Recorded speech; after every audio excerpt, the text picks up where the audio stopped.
Góðan daginn. Ég býð ykkur velkomin til þessa 661. fundar bæjarstjórnar og segi fund settan. Á dagskrá eru 14 mál. Það fyrsta lagi fjárhagsáætlunin, síðan eru það 7 fundargerðir til staðfestingar og 6 fundargerðir til kynningar. En fyrsta mál á dagskrá fjárhagsáætlunin og til þess að gera grein fyrir henni fær Haraldur Sverrisson orðið. Gjörðu svo vel.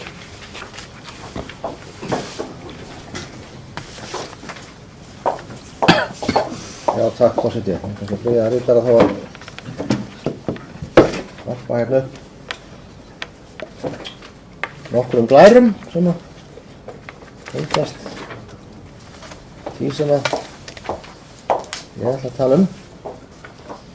Það tala. Það gerast.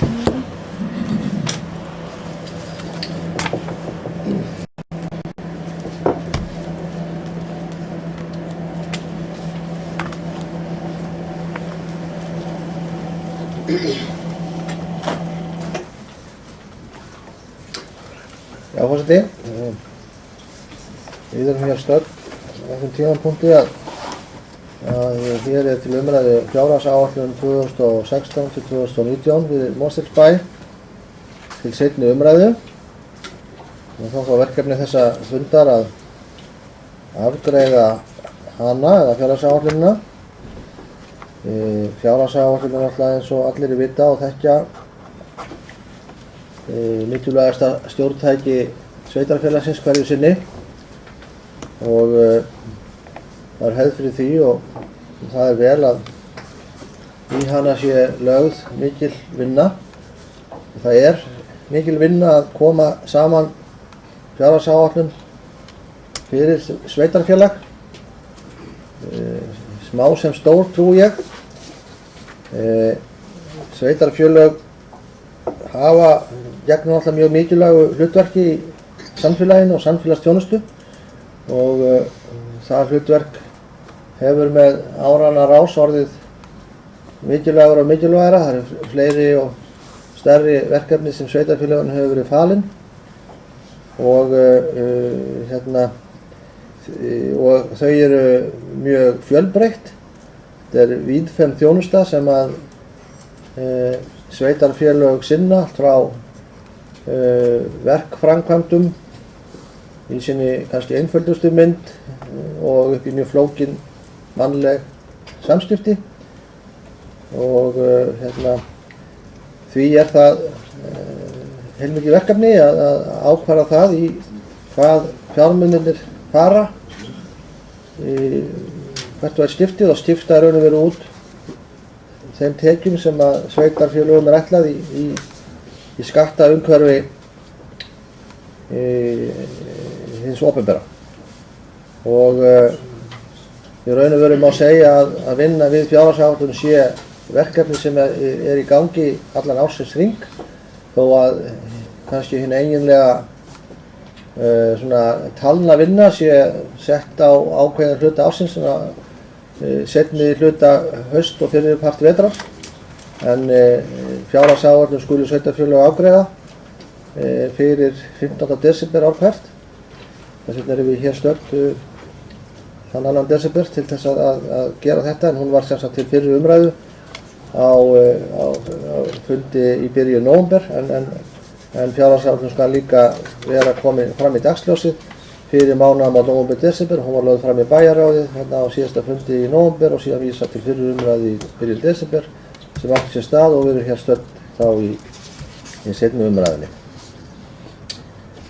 Mér langaði aðeins kannski núna að fá að gera grein fyrir ritarinn farinn, þá ætla ég að leyfa mér að ýta á takkan fyrir hann.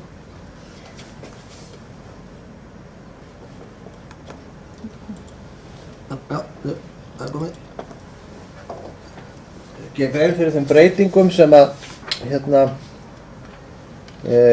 urðu á fjárhagsáætluninni milli umræðna á þessum mánuði sem liðin síðan að hún var lögð fyrir umræðu, en þegar að hún var lögð fram þá fylgdu þau orð frá okkur embættismönnunum, bæjarstjóra, fjármálastjóra og framkvæmdastjóra sviða að það umhverfi sem að fjárhagsáætlunin var lögð í þá var svolítið ólíkt því sem að við höfum kannski að venjast oftast nær, þar að segja að óvissa mjög stóra þætti í fjárhagsáætluninni voru töluverðir, eins og skatttekjur, þar að segja útsvarstekjur, eins og framlög frá jöfnunarsjóði, eins og verðlagsþróun og þróun launa. En þetta eru náttúrulega stærstu þættirnir í fjárhagsáætlun hvers árs, þar að segja sveitarfélags. Það eru þessir þættir, og þegar að óvissa þá alla, þá má kannski segja og færa fyrir því gild rök að það sé óvissa áætlunum sem slíka. Sumir af þessum þáttum hafa stýrst verulega síðan hún var lögð fram til fyrir umræðu og fengið þá svona niðurstöðu. Óvissa ennþá aðra, en ég held samt að sem áður með segja að núna þegar við erum hér að ræða fjárhagsáætlun til seinni umræðu, í síðari umræðina, þá höfum við svona fastari land undir fótum með svona ýmsar forsendur áætlunarinnar heldur en að við höfðum þegar við lögðum hana fram til fyrir umræðu. Þess vegna má líka segja að hún bar fyrst og fremst keim að því þegar hún var lagð fram til fyrir umræðu, þar að segja að það var talnabálkurinn með þeim fyrirvörum sem að þar voru ræddir og hafa verið ræddir, en það var ekki búið að ganga frá greinargerðarskrifum eða slíku vegna þess að það var ekki talin ástæða til þess á þeim tímapunkti vegna svona þeirra atriða sem að myndu vantarlega einhverju leyti skýrast milli umræðna. En það var ekki síðan gert þegar að svona fyrir lágu nægar upplýsingar til þess að hafa rétt að leiða til líkum að fjárhagsáætluninni yrði þá með því móti lögð fram til seinni umræðu. En breytingarnar sem að gerðar hafa verið milli umræðna, það er búið að gera grein fyrir þeim í bæjarráði, ætla að gera þá grein fyrir þeim hér, bæði þá fyrir aðra bæjarfulltrúa og svo að þá sem hér fylgjast með þessum fundi, að útsvarsáætlunin, þar sé áætlunin útsvarstekjur árinu 2016, hún hefur verið lækkuð 8 milljónir, það er 8 milljónir króna lægri áætlunin útsvarstekjur í áætlunin sem hér er lögð fram til síðar umræðu en áætlunin sem var lögð fram til fyrri umræðu. Og ástæðan er sú að það hefur komið fram í þjóðhagsspá í millitíðinni sem að gera ráð fyrir því að launavísitala hækki 8,7% frá árinu 2015-16.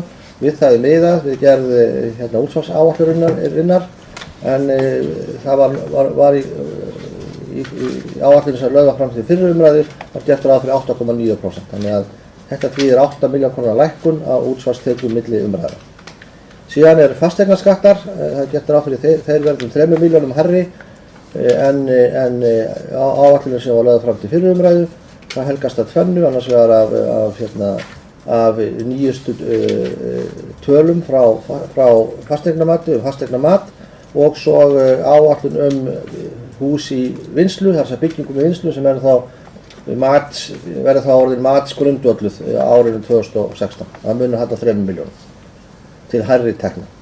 Síðan gerðist það í millitíðinni, milli umræðina, það kom fram áætlun jöfnunarsjóðs hluta af þeim framlögum sem að sveitarfélög frá jöfnunarsjóði, þar sé að allt nema það sem snýr að málefnum fatlaðs fólks, og að það sé að fara yfir það í smáatriðum, að þá leiðir það nettó til 13,4 milljóna króna hærri tekna áætluðum heldur við vorum með í áætlunni til fyrri umræðu.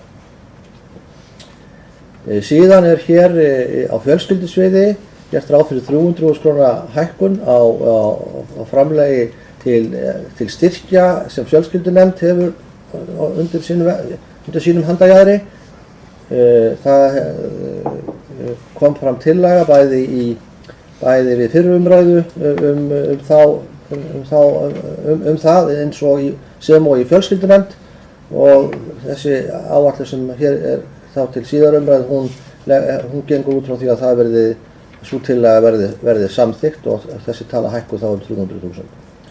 Síðan eru þetta leiðréttingar á liðum sem varða fræðslu- og frístundasvið, annars verið varmaskóla, listaskóla og íþróttamiðstöðunum sem að farið var yfir á vinnufundi bæjarstjórnar hér milli umræðna sem snúa að því að laga til þær fjárveitingar eða tillögur fjárveitingum til þessara stofnana og netto áhrif þess eru um 12 milljónum til útgjalda auka. Síðan eru tillögur 3 sem snúa að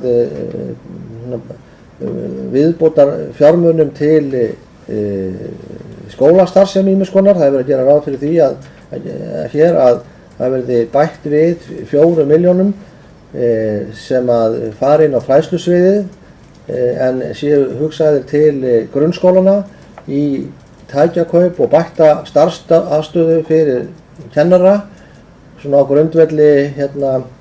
grundvelli nýrra kjarasamninga við kennara og gerist í svinnumals og innleiðingar á þeim samningum sem að kalla á að það sé hægt að bæta vinnuumhverfi þeirra og gera þeim kleift að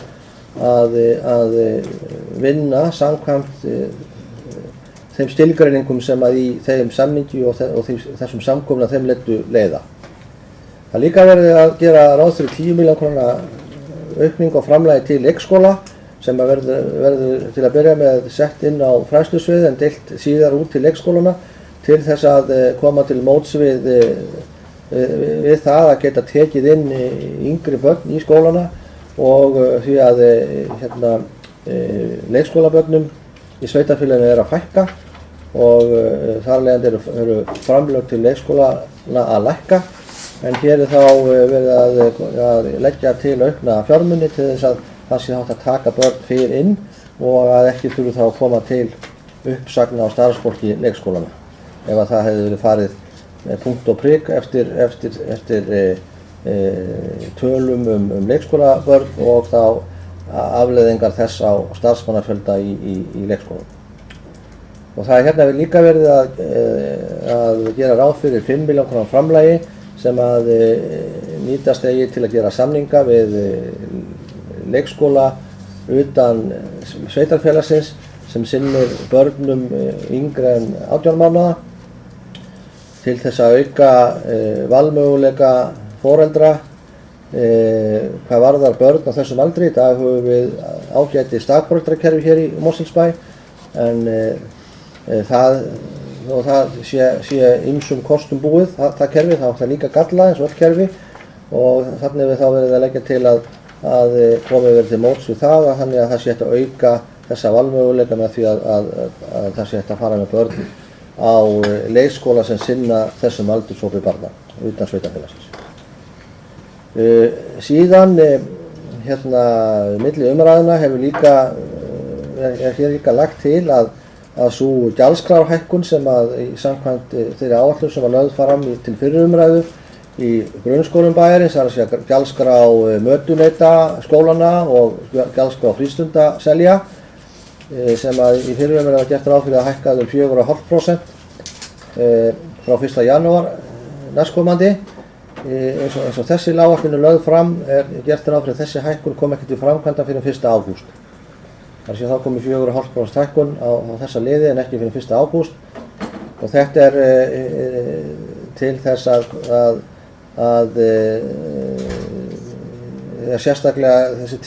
þessi tillaga sérstaklega lögð fram með því ljósi og það kom líka fram í þjóðhagsspá. Við hafa gert ráð fyrir 4,5% verðbólgu í þeirri gömlu. Við erum að gera ráð fyrir 3,5% verðbólgu samkvæmt þessari og þessi áætlun gerir ráð fyrir því og staðan fyrir að þá fara með gjaldskrán yfir 3,5% frá 1. janúar að þetta frestist til 1. ágúst sem þýðir þá það að raunhækkunin er ekki nema rúm 2% á áskorundvöldi sem er þá lægra þá heldur en þessi 3,5% hækkun sem í áætluninu felast. En aðrar gjaldskrár þá hækka 4,5% frá og með 1. janúar nema gjaldskrá leikskóla sem hækkar ekkert á árinu 2016 samkvæmt þessi ár. og hefur raun og verið ekki hækkað í 2 ár.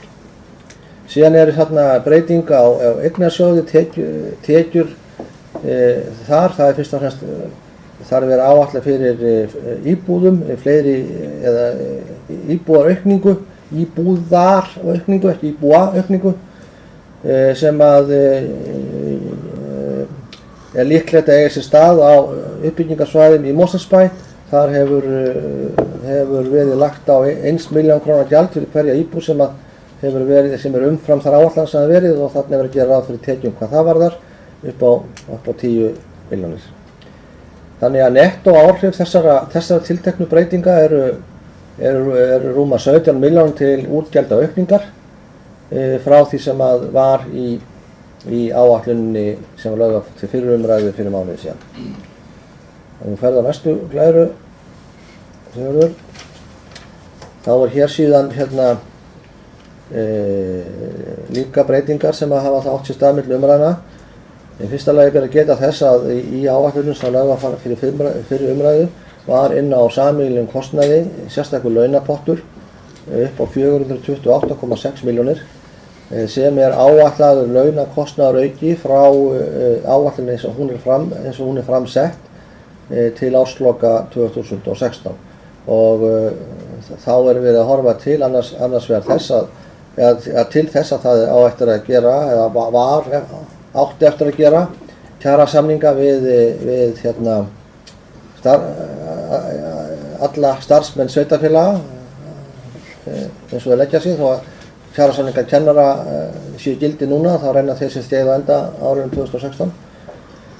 Og þarna verið að horfa til þeirra launahækkana og þess samkomulag sem var gert á vinnumarkaðnum, svo kallað SALEX-samkomulag sem var gert milli ríkisins, sumra opinbera stéttarfélaga og stéttarfélaga á almennumarkaði, og horfa til þeirra áhrifa sem að það hefur á kjarasamninga almennt, og reiknað út hvað það hefði áhrif á launahækkunum fyrir milli árana á þessum grundvelli, sem var þessar 428,6 milljónir. Það var eins og áður segir sett inn á eitt sameiginlega lið.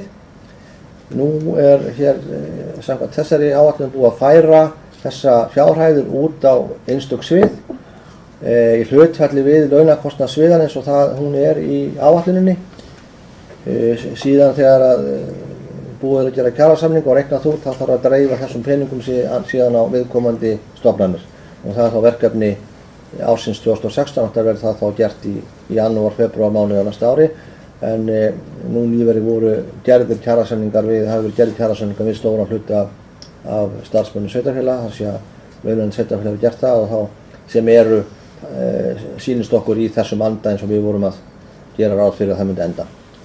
Þannig að það þýðir þá breytingar að út af sameiginlegum kostnaði fer 428,6 milljónir og færi síðan inn á viðkomandi svið eins og í hlutfalli við launakostnaðarsviðsins eins og í áætluninni. Ég get að fara yfir það hér og ekkert að lesa þessar tölur upp. Og síðan líka hér eins og tilkynnt var þegar áætlunin var lögð fram fyrir fyrri umræðu, ætti eftir að endurskoða innri leigu eignarsjóðs bæði af húseignum og götum samkvæmt svona ábendingum sem höfðu fram frá endurskoðendum þessa leigu, og það búið að gera það, og það hefur sem sagt áhrif þannig að leigan hækkar rúmar 300 milljónir en tekjur þá eignarsjóðs samsvarandi tölu, þannig að þetta hækkar tekjur eignarsjóðs rúmar 300 milljónir en þá kostnaður viðkomandi stofnana eða þar sem að eignirnar eru sömu tölu. Þetta verður ekki engin nettó áhrif á fjárhag bæjarins en breytir niðurstöðunum, bæði tekna og gjaldamegin. Að síðustu hér í þessari áætlun, eins og ég sagði áðan, gert ráð fyrir að verðlag hækki innan ársins 2016 3,5%. Sú áætlun sem að lögð var fram til fyrri umræðu, hún gerði ráð fyrir 4,5% hækkun, það var í samræmi við þjóðhagsspá sem þá var í gildi, millitíðinni hún kom ný og þessi áætluð verðlagshækkun í samræmi við hana. Það þýðir að verðbætur lækka þá milli umræðina 71,5 milljón sem lækkar þá reiknaðan kostnað og netto áhrif þá þessara tveggja, annars vegar þessa breytingar sem voru fyrir glærun og þessara sem voru þessara glæru eru þá þannig að það eru tæpar 54 milljónir sem rekstrar afkoma sveitarfélagsins batnar miðað við þetta, en vek svo athygli á því að stærsti hlutinn af þessu og rúmlega það reiknuð stærð, þar sé verðbætur og þannig að veltufé frá rekstri nánast óbreytt milli umræðina. Hins vegar verður samkvæmt þessari áætlun í stað afgangs upp á 138 milljónir verður afgangur af rekstri sveitarfélagsins 192 milljónir og það eru semst áhrif þessara breytinga sem eru hér hluti af þessari áætlun sem lögði hér fram til seinni umræðu. Þetta voru breytingarnar og þá í raun og veru þetta ætla bara að fara örstutt yfir helstu niðurstöður þá áætlunarinnar. Það er gert ráð fyrir því að tekjur bæjarfélagsins samtals á árinu 2016 verði 8.790 milljónir. Gjöld án fjármagnsliða verði 7.972 milljónir og rekstrar niðurstaða fyrir fjármagnsliði verði jákvæð upp á 817 milljónir. Fjármagnsgjöld eru áætluð 603 milljónir og tekjuskattur 21,5 sem þýðir rekstrar niðurstöðu jákvæð eins og ég sagði hér áðan upp á 192,6 milljónir. Veltufé frá rekstri áætlað 877 milljónir sem veruleg bæting frá ársreikningi 2014 þar sem að veltuféð var jákvætt upp á 467 milljónir og við svo sem farið yfir það áður og það alls ekki ásættanleg tala. Þessi tala það hins vegar og eins og kemur hérna fram neðar þá hlutfallið við tekjur þetta 10% sem að mjög vel ásættanleg tala. Og það er gert ráð fyrir því að fjárfesting í varanlegum rekstrarfjármunum verði á árinu 2016 613 milljónir og sem hluti af fjárhagsáætluninni ykkurst yfir sundurliðun á þeim fjárfestingum sem ég ætla nú ekki að þreyta fundinu að fara yfir hér núna, en það var það gert ágætlega í fyrri umræðinu og hefur gert líka í bæjarráði. Miðað við þessar niðurstöður þá verður skuldaviðmiðið samkvæmt sveitarstjórnarlögum rétthæð 115% lækkar úr tæpum 126%. Það er vel. Skuldaviðmiðið annað en skuldahlutfallið því að skuldahlutfallið verið hrein tala upp á 128%, það bara heildarskuldir og skuldbindingar hlutfallið við tekjur. En skuldaviðmiðið samkvæmt, það það viðmið sem að sveitarstjórnarlögin miða við og þá búið að draga frá. Það skuldir sem eru vegna hjúkrunarheimilis sem að við byggðum og leigjum ríkinu. En öllu heldur það búið að draga frá og núvirtar leigutekjur næstu 40 ára frá því í samræmi við regluverk sveitarstjórnarlaga og svo auk þess draga frá líka hluta af lífeyrisskuldbindingum. Og þetta þá það opinbera skuldaviðmið sem nota skal varðandi það mat hvort að sveitarfélagið eða sveitarfélag skuldi og mikið að lítið, en eins og kunnugt þá segja sveitarstjórnarlögin ef að þetta skuldahlutfall eða skuldaviðmið sé komið yfir 150% þá sé sveitarfélag farin að brjóta lög og við sem sagt töluvert langt undir því viðmiði. Síðan hér áætlun 2017-18 og inn í hana núna búið að gera ráð fyrir verðbólgu, þar að segja í fjármagnsgjöldunum og líka svona ákveðnum vexti sveitarfélagsins eins og svona aðalskipulag gerir ráð fyrir og þannig að það má segja að þessi áætlun sé einhverju leyti raunhæfari heldur en svo áætlun sem hefur lögð fram hingað til en ég held að það sé áfram verkefni að bæta og skerpa á langtímaáætlun okkar. Við getum enn bætt okkur í því þannig að svona, hún sé enn raunhæfari en ég tel að hún sé þó hafi færst mjög nær því heldur en svo áætlun sem hefur verið lögð fram hér hingað til. Og síðan eru það útreiknaðar tölur þessu sambandi fyrir það á árin 2017, 18 og 19 og samkvæmt þessum áætlunum þá heldur skuldaviðmiðið áfram að lækka og verið komið niður undir 100% samkvæmt þessu árið 2019. Þetta var svona það sem ég ætlaði að forseti að segja þessu stigi máls, ég enda sé engin ástæða til að fara nánar yfir hann talnabálk, það hefur verið gert áður, en það er þátt að ræða eins að taka tölur í því eða ef að bæjarstjórnarmönnum finnst ástæða til einhverjum í bili. Takk fyrir þetta. Þá bara strax núna að ítreka þakkir til allra sem aðkomu þessari vinnu og þetta mikil vinna að ná þessari ágætu áætlun saman á hverju ári og eðlilegt að það sé ítrekað aftur og aftur þakkir fyrir þá vinnu. En annars fyrir því svo vel.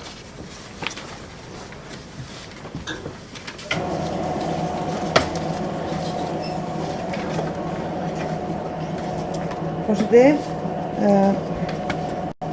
það liggur nú fyrir þessum fundi bæjarstjórnar Mosfellsbæjar að afgreiða fjárhagsáætlun næsta árs og fríkvæðum árinu 2017 til 2019. Ég ætla að byrja að þakka bæjarstjóra fyrir að fara hérna yfir svona helstu stærðirnar í þessu núna í upphæfi fundar og en auðvitað er þetta búið að vera í umfjöllun lengi hérna bæði í bæjarráði og bæjarstjórn. En gerð fjárhagsáætlunar hefur reynst óvenju flókin vegna óvissu þátta sem ekki skýrðust fyrir mjög seint í ferlinu og einnig vegna þeirra launahækkana sem samið hefur verið og reyndust þó nokkru hærri en gert hafi verið ráð fyrir. Í fyrra lögðu bæjarfulltrúar Samfylkingar fram nokkrar breytingartillögur við fyrri umræðu áætlun ársins 2015 og þar sem þær fengu góðan framgang þá ákváðum við að samþykkja þá fjárhagsáætlun sem er þá fyrir réttu ári síðan. Ein þeirra tillagna varðaði ungmennahús, það er að hafinn yrði undirbúningur á stofnun þess konar hús eða starfsemi sem sinnti þörfum og áhugamálum ungs fólks á framhaldsskólaaldri og svona fram yfir 20 eitthvað. Þeirri tillögu var á samskonar og við erum á núna vísað til bæjarráðs til frekari málsmeðferðar sem sagt fyrir réttu ári síðan. Þar sem hún hefur ekki enn verið tekin fyrir í bæjarráði þá endurflytjum við þá tillögu núna óbreytta enda ekki verulega útgjaldaaukningu að ræða við þann undirbúning. En ég legg hana fram hérna aftur, endurflyt hana aftur hér á eftir. Ég fyrir aðeins að hafa biðlund með mér hérna, eitthvað stendur eitthvað á sig hjá mér.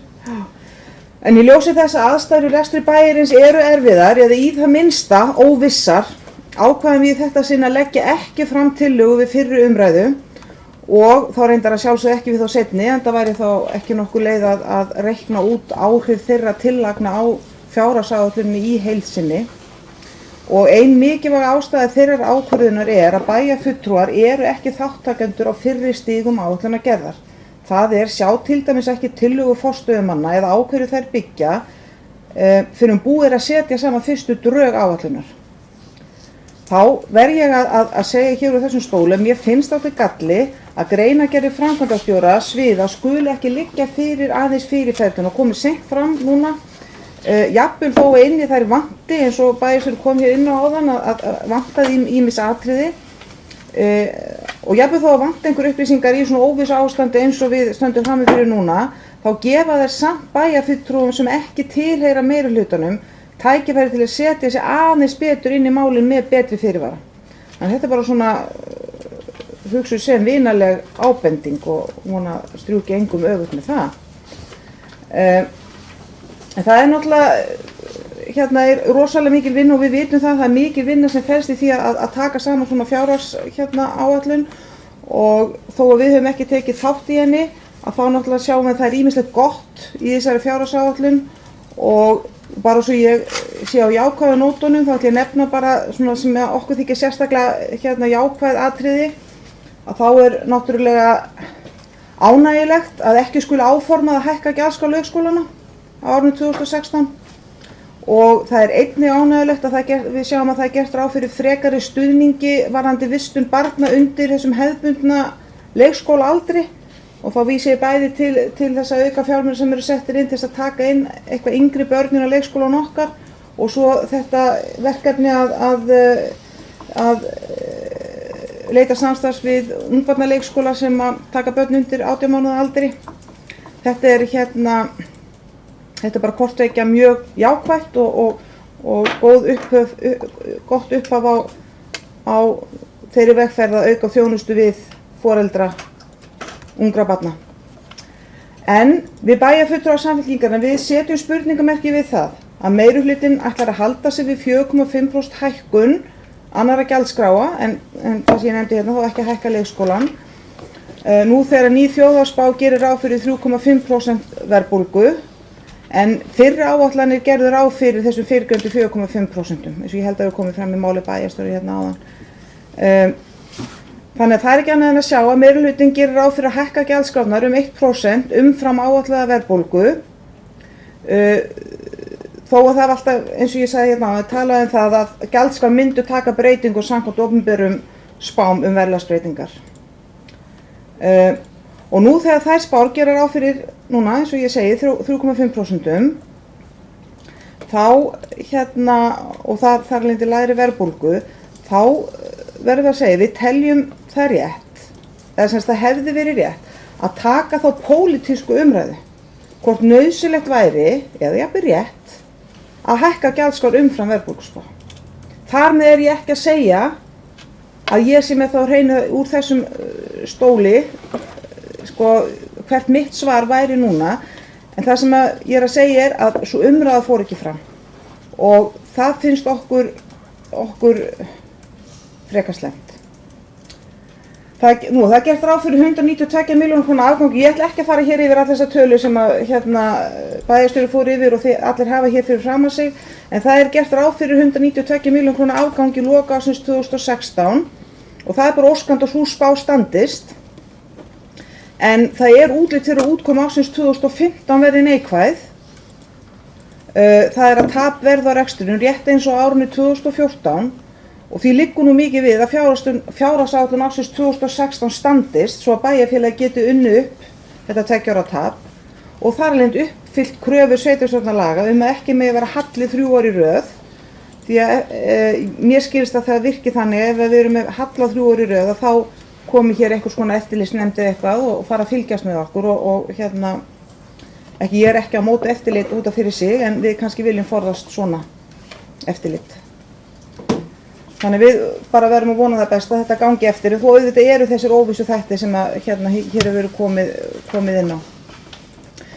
En það sem ég er búin að reifa hér að framan, það breytir ekki þeirri sýn sem að Samfylkingin hefur talað fyrir árum saman í bæjarstjórn Mosfellsbæjar að við teljum að vinna við fjárhagsáætlun eigi að tengjast betur fagnefndum bæjarins.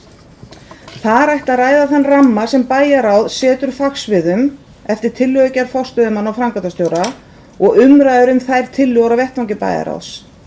Fagnefndirnar ættu nefnilega að leggja markvisst niður fyrir sér hvað þær vilja nýta sitt svigrúm og gera jafnvel, gerum það tillögu til bæjarráðs, hvernig þau vilja nýta svigrúmið sem nefndirnar hafa, ásamt því að leggja fram rökstuddar tillögur nýtt fjármagn þegar svo ber undir. Kjörnir fulltrúar í bæjarstjórn tæki síðan við og forgangsröðuðu og tæki þannig hérna endalegu pólitísku ábyrgð á fjárhagsáætluninni. Til þess eru við nefnilega kjörin í bæjarstjórn.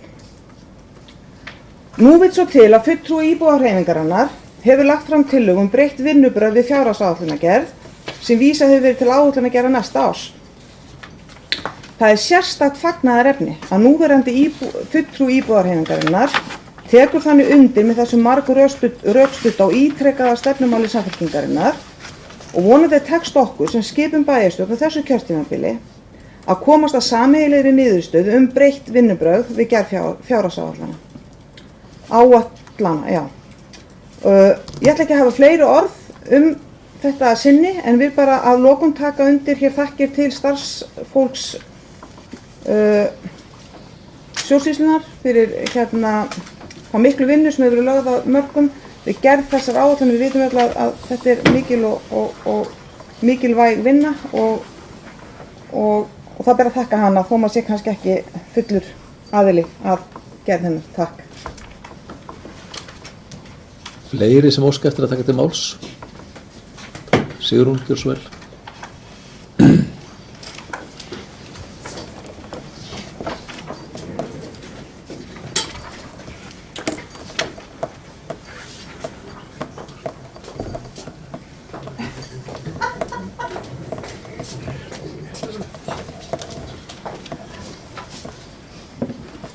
Ágæti forseti, ég langar að byrja á því að þakka Haraldi fyrir yfirferðina yfir áætlunina og ég ætla svo sem eins og Anna Sigríður ekkert að hafa langa tölu það.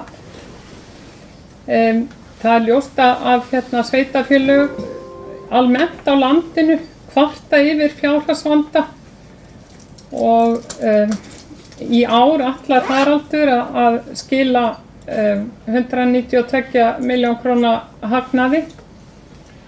Það stóð til á árunum 2014 og 2015 að skila hagnaði líka en það gekk ekki eftir. En þessi áætlun gengur þó vonandi eftir þannig að hagnaðurinn geti nýst til að vega upp á móti neikvæðri rekstrarniðurstöðu undangengina ára.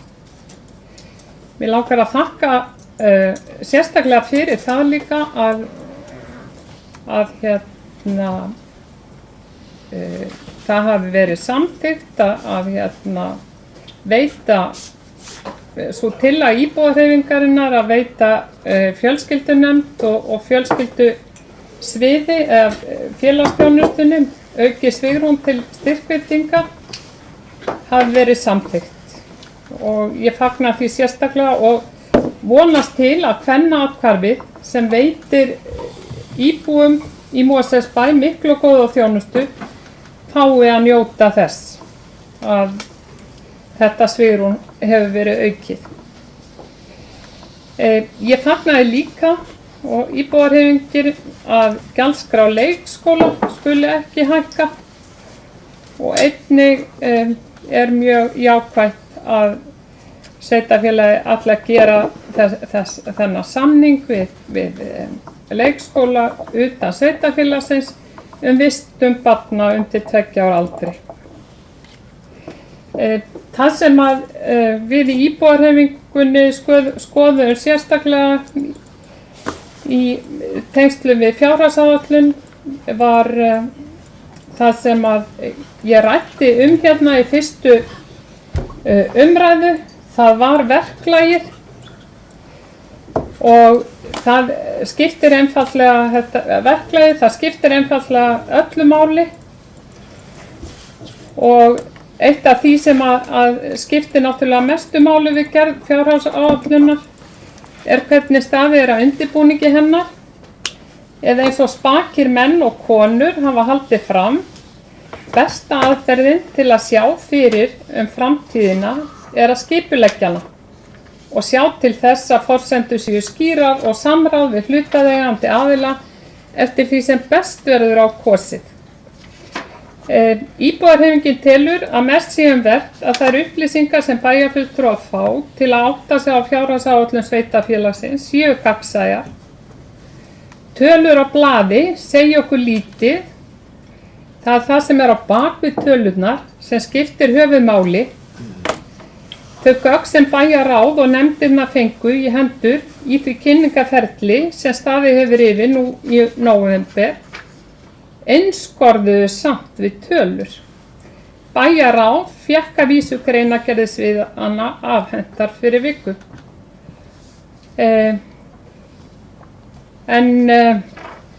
Sem að okkur íbúðarhreyfingunni finnst ekki nógu gott. Íbúðarhreyfingin lagði fram tillögu við fyrstu umræðu að endurskoða vinnubrögðin.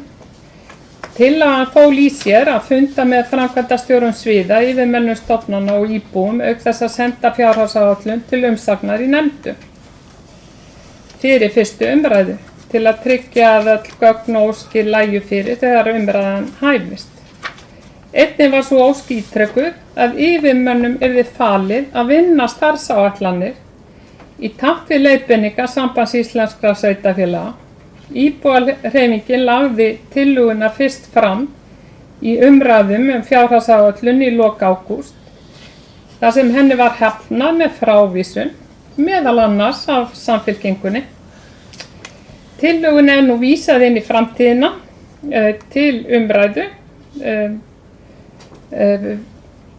fyrir næsta ár, í tengslu við fjárhagsáætlun næsta árs. Að deginum ljósara núverandi verklag, það stenst ekki gæðakröfur.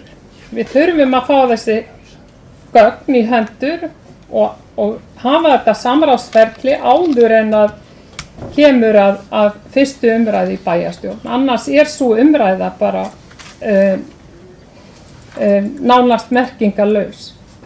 Og það í rauninni bara óskiljanlegt að sveitarfélög skuli almennt bara komast upp með að gera þetta með þessum hætti.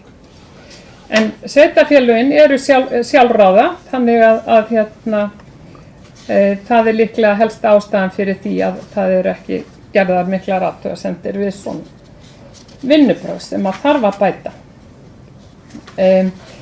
En eins og ég sagði, það eru starfsáætlanirnar sem varpa mestu ljós á það sem á bak við tölurnar. Þær greinargerðir sem lagðar voru fram til annarrar umræðu eru einungis stuttar samantektir. Þannig og ég get meðal annars bent á það að það til dæmis lögbundið að skólarnir vinni starfsáætlanir. Auk þess sem að Samband íslenskra sveitarfélaga mælir eindregið með því. Mig langaði líka aðeins að tala það sem að framundan og náttúrulega partur af þessari fjárhagsáætlun, það eru kjarasamningar. Hjá Mosfellsbæ starfa mikill fjöldi fólks, eða á 700 ef ég man rétt. Nú standa kjarasamningar fyrir dyrum og ljóst að það þarf að bæta kjör hinna lægst launuðu umtalsvert. Það ekki okkar ríku þjóðsæmandi að vinnandi fólk skuli ekki geta framfleytt fjölskyldum sínu. Það ósk íbúðarhreyfingarinnar að Mosfellsbær standi sig vel í þeim viðræðum og sjái til þess að engin starfsmaður sveitarfélagsins þurfi að lifa við hungurmörk að þeim samningum loknum. Íbúðarhreyfingin telur mikilvægt að kjör starfsmanna í Mosfellsbæ séu sem jöfnust. Mosfellsbær vinnustaður í eigu bæjarbúa og það skiptir máli að hafa jöfnuð í huga þegar launakjör eru ákveðin. Það eitt og annað sem vekur athygli þegar að fjárhagsáætlun skoðuð. Í ákveðnu deildum sveitarfélagsins mikil yfirvinna og bílastyrkir háir. Í sumum tilvikum helmingur á launakostnaður skilgreindur sem yfirvinna. Í heild kostnaður vegna bílastyrkja svona gróflega áætlað 50 milljónir á ári. Og í gamni reiknuðum við út hvað hægt var að keyra marga kílómetra fyrir þessa peninga. Viðmiðið var bíll sem notar 8 lítra á 100. Niðurstaðan var 3 milljónir kílómetra. Það 4 sinnum fram og tilbaka til tunglsins. Á 10 árum slagar kostnaður Mosfellsbæjar vegna bílastyrkja samanlagt hátt í halva milljarð. Það svolítið mikið og okkur finnst ástæða til að svona tölur séu skoðaðar og athuga hvort það ekki væri einfaldlega hagstæðara að sveitarfélagi ræki sína eigin bíla. Reyndar geri ég mig fulla grein fyrir að dæmið ekki svo einfalt. Þetta væntanlega hluti af launakjörum, þessir háu bílastyrkir. En enga síður ætti að vera þarna gagnsæi. Það eitt í sambandi við fjárhagsáætlun sem að ég vil sérstaklega minnast á og það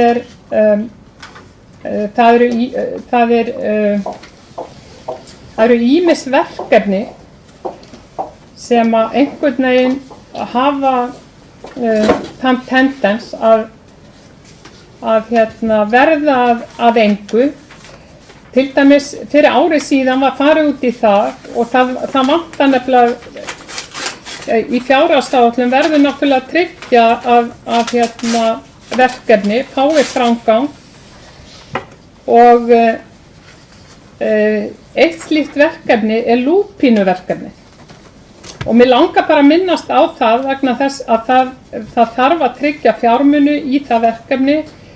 Landgræðslan var fengin til þess að kortleggja þetta vandamál og það þurfa að fylgja peninga með til þess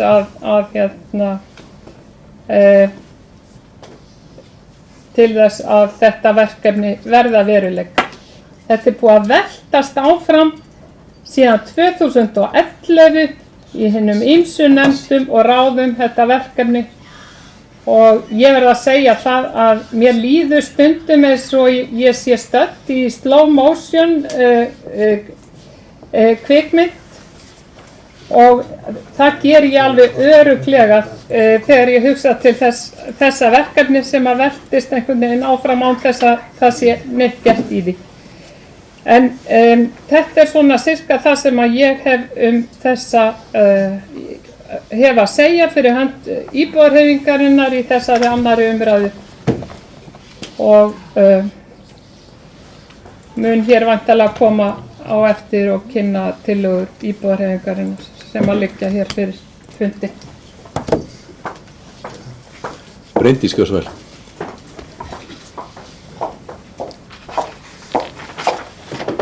Forseti og kæru bæjarfulltrúar og aðrir góðir gestir. Ég ætla líka að fá að taka aðeins til máls hér undir þessari umræðu, annarri umræðu fjárhagsáætlunina. Ég ræddi það nú hér á þar síðasta fundi þegar við ræddum fjárhagsáætlunina í fyrri umræðu og hún væri auðvitað bara byggð á þeim grunni sem að við höfðum markað hér embættismönnunum okkar í upphafi sumars og vor. Því að við tókum þetta auðvitað fyrir í bæjarráði þar og settum ramma utan þessu vinnu og svo fór þetta ágæta starfsfólk okkar á stað og gerði áætlanir í kringum þann ramma. Það reyndar rétt eins og bæjarfulltrúi Anna Sigríður kom inn á, það hefur tekið aðeins breytingum út frá því sem þar var nefnt, en þar ætlum við auðvitað bara að halda sama þjónustustiginu, ekki gera ráð fyrir einhverjum aukningum og fyrst föstu verðlagi, en svo var reyndar rætt að gjaldskrár gætu tekið breytingum í takt við breytingar á verðlagi. Og þetta höfum við allt saman rætt inn í bæjarráði. En mér langaði nú aðeins bara að byrja á því að þakka okkar góða starfsfólki fyrir þessa miklu vinnu, fjármálastjórum og framkvæmdastjórunum og ekki síst bæjarstjórunum okkar. Þetta mikil og góð vinna og ég hef nú nokkru sinnum tekið þátt í svona umræðu áður. Og ég verð að viðurkenna að mér finnst þetta kannski vera svona einna skrítnasta umhverfi sem við erum í núna. Það að segja hvað voru margir óvissu þættir fram á síðustu stundu. Og bæjarstjóri hefur auðvitað upplýst okkur það mjög reglulega inn í bæjarráði að það voru mjög margir óvissu þættir og erfitt fyrir fólk að klára þessar áætlanir og fyrst og fremst tengdist það auðvitað aðstæðum á vinnumarkaði. Kjarasamningur sem hafa verið lausum og áætlunum þar að lútandi. Nú, svo fengum við nýja þjóðhagsspá ekki alls fyrir löngu og eftir fyrir umræðuna og hún var öðruvísi en það það sem við höfum gert ráð fyrir áætlunum fyrir það. Og við ræddum þetta nú inn í bæjarráði síðast, við tókum fjárhagsáætlunina aftur inn til umræðu í bæjarráði þrátt fyrir það að bæjarráð hafi í rauninni verið búin að klára þá umræðu og vísa henni inn í bæjarstjórn, þá tókum við það fyrir á fundi okkar í síðustu viku. og ræddum þá þau áhrif sem að ný þjóðhagsspá hefði á fjárhagsáætlunina. Þannig að ég nú kannski ekki alveg sammála bæjarfulltrúa Önnu Sigríði að þessi umræða hafi ekki verið tekin. Við ræddum þar þá líka hvernig við ætluðum að nálgast þetta varðandi gjaldskrárnar og þetta var tillaga okkar í meirihlutanum, jú, það alveg rétt. En sú tillaga fekk svo sem ekkert sérstaklega mikla umræðu og það þó bara þannig. Við getum haft mismunandi skoðanir á því. En við erum þá að leggja til í þessari áætlun að gjaldskrárnar hækki að svona meðaltali 4,5% eins og var við fyrir umræðina. En þó leikskólinn ekki neitt. En gjaldskrár grunnskólana taki ekki hækkunu fyrir í haust. Ég held að þetta auðvitað bara ákvörðun og einhver nálgun á þessu annars viðferma verkefni okkar og ég styð þá ákvörðun og við vinnum þetta svona. Það nú líka þannig að þessi þjóðhagsspá gaf okkur svona ákveðið rými.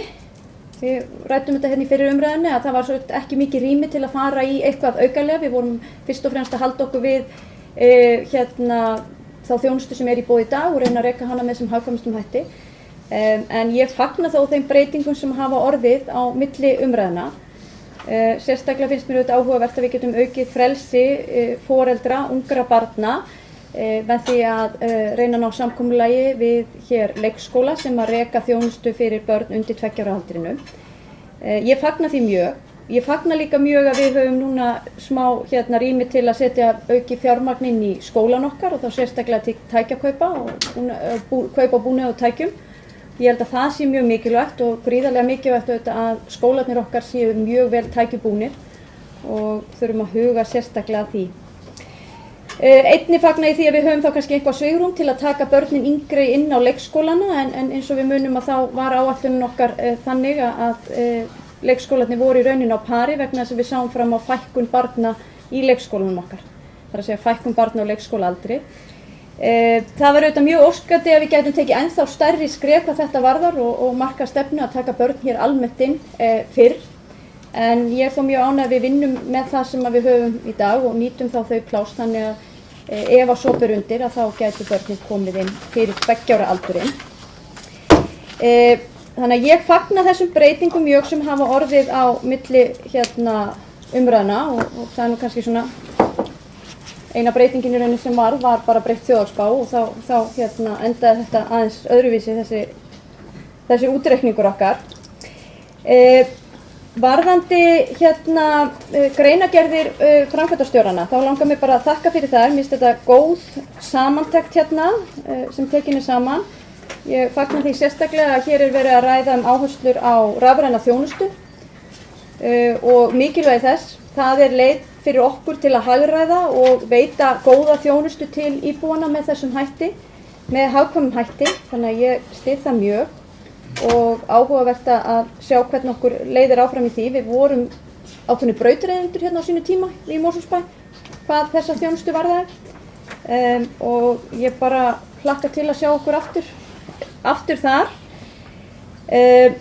Ég held að tek sérstaklega eftir því að það farið inn á þessa liði í greinagerðinni frá framkvæmdastjóra umhverfissviðs og þar held ég að séu gríðarleg tækifæri. Við höfum í töluvert langan tíma beðið svo sem eftir að sjá einhverja miðlæga lausnir hvað það varðar og vonandi fara þær nú að líta dagsins ljós en ég efast ekki að það séu tækifæri til að veita betri þjónustu og það með hagkvæmri hætti.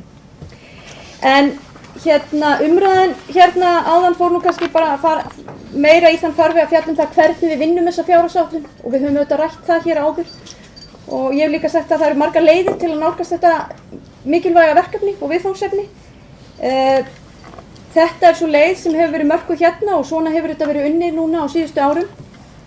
Hvort að við eigum eitthvað að breyta út af þeim vana og gera það einhver öðruvísi, ég er alveg tilbúin í þá umræðu.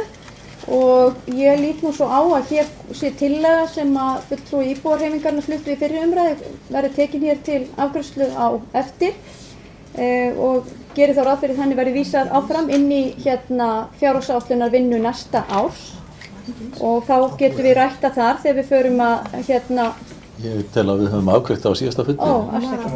Já, þessu var vísað til. Það afsakið, við afgreitum það á síðasta fundi. mér fannst við hafa vísaði bara öllu saman til seinni umræðu. En við munum þá væntanlega taka þá umræðu þegar við hefjum vinnu við fjárhagsáætlunargerðina hérna aftur, núna bara eftir nokkra mánuði, því hún byrjar mjög fljótlega aftur. Þannig að hérna, þá getum við tekið þá umræðu hvort það sé hægt að gera þetta einhvern veginn öðruvísi. En ég verð þó að viðurkenna, ég held einhvað síður að þetta form sem við höfum verið að nýta núna á síðustu misserum hafi fært okkur það að við erum með mjög góða og agaða umgjörð í kringum þessa vinnu. Ég skil umræðina hjá bæjarfulltrúum þannig að það sé nú kannski meiri gagnrýni á það að við þurfum að vera frekari meiri þáttakendur í þessari vinnu og ég skil það alveg. Bæjarfulltrúi Samfylkingarinnar kom hérna inn á einmitt að fannst skorta, ef ég skildi hana rétt, eitthvað á það og eitthvað var nefnt hérna hvort að meiri hlutin væri þá einhverju annarri stöðu, þetta kann að vera við sem í annarri stöðu en það er einhver síður þannig að þessi vinna hefur fyrst og fremst farið hérna fram hjá starfsmönnum bæjarins sem að við höfum jú falið að reka þetta sveitafélag og við höfum sett ramman í kringum þau verkefni sem að hér á að sinna og þau gera sitt besta í að sinna þeirri vinnu innan þess ramma og með þeim fjármunum sem við höfum það úthlutað til þess. Þannig að ég veit ekki hversu langt við myndum hérna ná með einhverju öðru fyrirkomulagi en ég er tilbúin að ræða það. En staðan okkar er nú engu síður svo að við þurfum bara að halda mjög vel utan hverja einstu krónu og hérna það er ekkert brjálæðislega mikið svigrúm og hættan hefur oft verið svo eftir því sem að fleiri koma að þessu að það sé þá frekar tillögur til útgjaldaaukninga heldur en hagræðingar. Þannig að við þurfum að huga sérstaklega því þegar við tökum slíka umræðu. En það var svo sem ekki fleira sem ég vildi segja að svo komnu máli en bara ítreka þakkir mínar fyrir þessa vinnu. Anna Sigríður Gjörsól. Forseti, ég held að ég þetta bíða lengur eftir að komast aftur í ræðustól. Sko, ég er nú aðalega hérna uppi til þess að aðeins að bregðast við innleggi bæjarfulltrúa Bryndísar. Jú, það eru öguð vinnubrögð og það má enginn skilja orð mín sem svo að ég haldi að starfsmenn bæjarins, stjórnsýslunnar, sé ekki að leggja sig alla fram þegar þau eru að gera fjárhagsáætlun samkvæmt þeim ramma sem að þeim er settur. Öguð vinnubrögð, öguð vinnubrögð er ekki, það er ekki að ganga út frá því að vinnubrögð verði óöguð. En auðvitað, þegar koma fleiri að, þá koma kannski fleiri hugmyndir, en pólitíska forgangsröðunin hlýtur alltaf að vera í höndum kjörinna bæjarfulltrúa. Þannig að þó að við fáum tillögur, segjum bara sem dæmi, tillögur frá okkur nefndum og við eigum ekki peninga fyrir þessu, þá er bara sá kaleikur hjá okkur að forgangsraða og þá er það pólitísk ákvarðanataka. En ég gleðst yfir því og reyndar sem bæjarfulltrúi Bryndís hafði rætt áður að hún er tilbúin að ræða þessi mál og orð eru til alls fyrst og við getum byrjað að ræða þetta meira dálítið áður en við byrjum að vinna næstu fjárhagsáætlun ef það er almennu vilji til þess að skoða hvers konar, hvaða aðferðir við getum nýtt okkur. Og svo bara rétt aðeins það sem var ástæða fyrir ég bað orðið að það er örlítið mismunandi skilningur hjá mér og bæjarfulltrúa Bryndísi á hvað var rætt á seinni fundi bæjarráðs.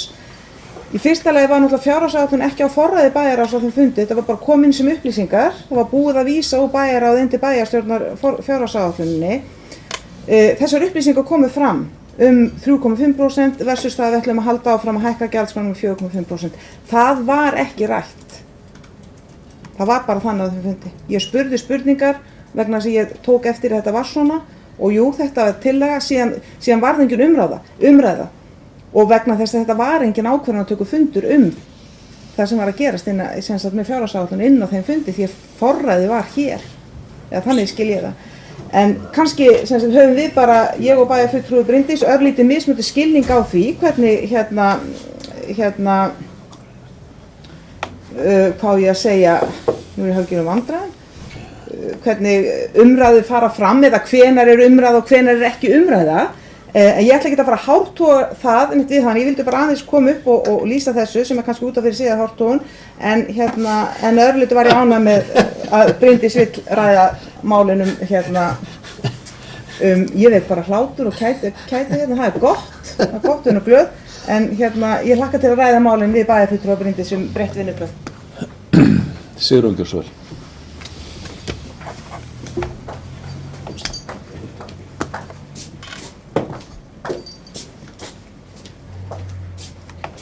Já, ágæti forseti. Mér langar bara að þakka henni Bryndísi kærlega fyrir jákvæðar undirtektir. Ég held að þetta verði okkur til bóta og það er líka alltaf gott að maður endurskoði verklag sitt með reglulegu millibili. Það eru allslags nýjungar sem að allstaðar að gerast í kringum okkur og það er bara skemmtilegt að fylgjast með þeim og læra eitthvað af því sem verið að gera annars þar. En mér langar bara sérstaklega að taka fram að það sem mín gagnrýni á þetta verklag, henni er ekki beint að starfsmönnum sveitarfélagsins. Þeir hafa unnið frábært starf við gerð þessarar fjárhagsáætlunar. Starfsmennirnir fá sín fyrirmæli frá okkur og þannig að það erum við sem erum ábyrg hér í bæjarstjórninni fyrir þessu en ekki starfsfólki, og ég vil bara að það komi mjög skýrt fram að þetta er ekki gagnrýni á starfsfólk sveitarfélagsins. Það sem mig langaði líka að segja er að mig langar til að bara bera upp tillögu það að við stofnum starfshóp til að endurskoða verklagi, en við getum tekið það kannski þá tillögu fyrir inn í bæjarráði frekar. Málið er statt í bæjarráði. Já, ok. Ég held að væri gott að gera það. En sko, kjarninn í þessu máli, það snýst gagnsæi. Það að við getum haft á tilfinningunni að við vitum hvað er á bakvið þessar fjárhagsáætlanir.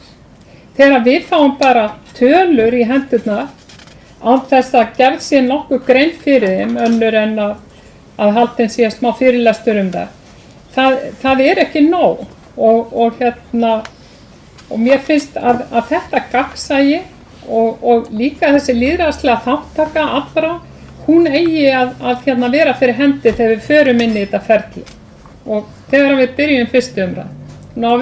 Þetta á alltaf að vera tilbúið þá. Fleiri hafa ekki hvatt sér hljóðs. Ég lít svo að almennum umræðum sé lokið. Það liggja hér fyrir nokkrar tillögur og ég ætlaði mér að fara í gegnum þær. Það er sumar eru í raun og veru komnar í farveg og þannig að ég ætla bara að ræða það hvað ég hef í huga afgreiðslu þeirra og heyri þá viðbrögð ykkar við því. Það er tillaga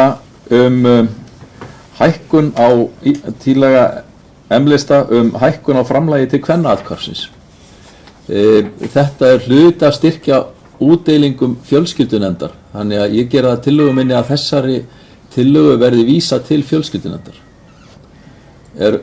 Þarf eitthvað að ræða tillöguna frekar eða er það ekki bara eðlilegt að við sendum þessa tillögu þangað og þar verði hún afgreidd, því að við síðan kemur þá tillaga fjölskyldunefndar til bæjarstjórnar og bæjarstjórn getur þá haft skoðun á því hvort að þeir samþykki hugmyndir fjölskyldunefndar það hvernig útdeilingun er háttað. Viltu eitthvað tjáðu þetta eða? Nei, þetta er bara góða hugmynd. Þá ber ég þetta upp, þeir sem samþykja þessari tillögu M-lista verði vísað til fjölskyldunefndar gefa merki. Takk fyrir samþykkt með 9 atkvæðum. Þá er næst tillaga M-lista að auka svigrúm fjölskyldusviðs og fjölskyldunefndar til styrkveitinga. þetta er innbyggt í þá fjárhagsáætlun sem nú liggur fyrir við aðra umræðu, þannig að ég lít svo á að það er svona spurning hvort að hún sé ekki bara lögð fram þessi tillaga. Eða samt. Já, við afgreiðum fjárhagsáætlunina í heild sinni á eftir. Já. Þannig að erum við sammála um það, ertu sammála um það, Sigrún, að hún sé bara lögð fram í ljósi þess að hún er innbyggð í fjárhagsáætlun. Þannig að það er búið að taka tillit til þessa tillögu við gerð fjárhagsáætlun. En bara gefa þá skýringu líka. Stendur það ekki hérna í Jú. sem ég hafði skrifað hana? Jú. Ekki fórstu. Þá er það næst, það er tillaga M-lista stofnun umhverfisverndarverkefnasjóðs og hér er tillaga það að við vísum þessari tillögu til umsagnar framkvæmdastjóra umhverfisins og umhverfisstjóra og umsögnin berist bæjarráði. Eru við einhver sem vil ræða það eitthvað frekar? Þetta er í raun málsmeðferðar tillaga, þannig en ég gef kost á því í þessu tilviki, en þetta er ekki innbyggt í fjárhagsáætlunina, þannig að Bara smá spurning. já, Sko, ef að við gerum þetta að vísa þessu svona í rauninni hefðum við náttúrulega átt að gera það við fyrstu umræðu, að vísa þessu til þeirra. Vegna þess að þetta kemur ekki til þá ágreiðslu í tengslu við þessa fjárhagsáætlun. það er mikið rétt. Ef að við gerum þetta svona. Já. Tillagan inniber það. Það er ekki rými fyrir það. En þannig að þetta Tillögu þínu þessa tillögu. að henni verið vísað til umsagnar framkvæmdastjóra umhverfisins og umhverfisstjóra. Ekki umhverfisnefndar. Og nefndar.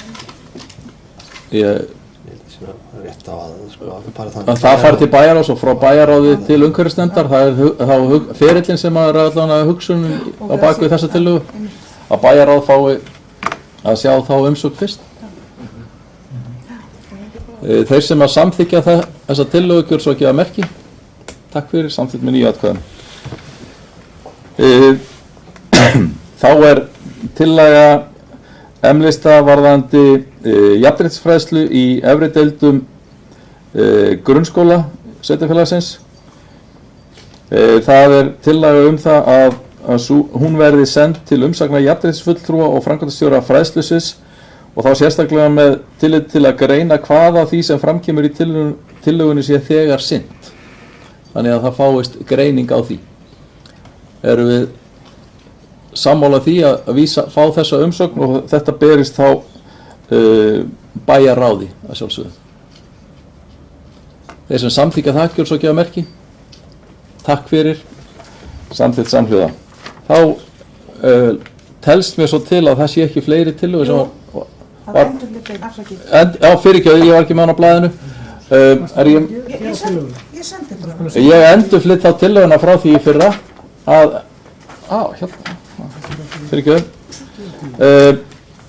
að varðandi ungmennahúsið sem að annars eru gerði grein fyrir hér áðan og ég gera það tillögu minni að þessari tillögu verði vísað til bæjarráðs. Once again. Já, og það er náttúrulega málsmeðferðar tillaga og þeir sem að málsmeðferðar tillögur það er hægt að ég gef kost á, það er ekki til umræðu. Þannig að þeir sem samþykja það að hún fari til bæjarráðs gjör svo ekki að merki. Takk fyrir, samþykkt samhljóða. Þeir sem hafa áhuga á að koma sínum skoðunum á framfæri ef það eru málsmeðferðar tillögu, þeir geta óskað eftir að koma með bókun og lagt þá fram bókun. Þannig er málið með þær. Þá eru ekki fleiri tillögur og því er komið að því að bera fjárhagsáætlunina í heild sinni upp og með þeim þá gjaldskrám sem eru innbyggðar í þá áætlun. Ef það er enginn sem gerir athugasemd við það þá ber ég það upp í heilu lagi og þeir sem að samþykja fjárhagsáætlunina með þeim gjaldskrár ákvörðunum sem að þar eru lagðar til gjör svo að gefa merki. Takk fyrir og á móti, samþykkt með 6 atkvæðum. Haraldur, gjör svo vel.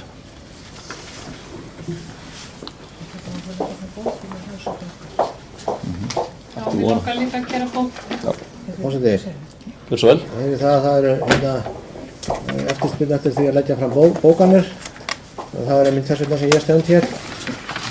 Langaði til þess að fá að leggja fram bókun bæjarfulltrúa VAFF og D-lista við afgreiðslu fjárhagsáætlunar og það var bara að leyfa mér að lesa hana upp og biðja ritara dreifa hér til hérna megin borðsins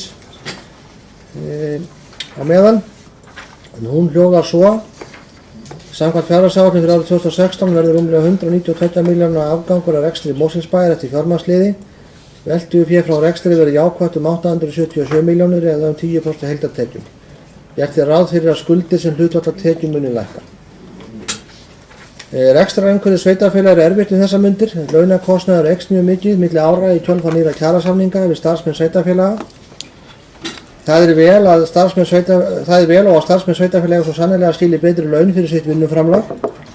Útsvarstekjur sem er aðaltekjustaf sveitarfélaga hins vegar ekki aukist í sama mæli og launagjöld. Þar af leiðandi er nauðsynlegt að gera ráðstafanir í rekstrinum ef ekki á illa að fara.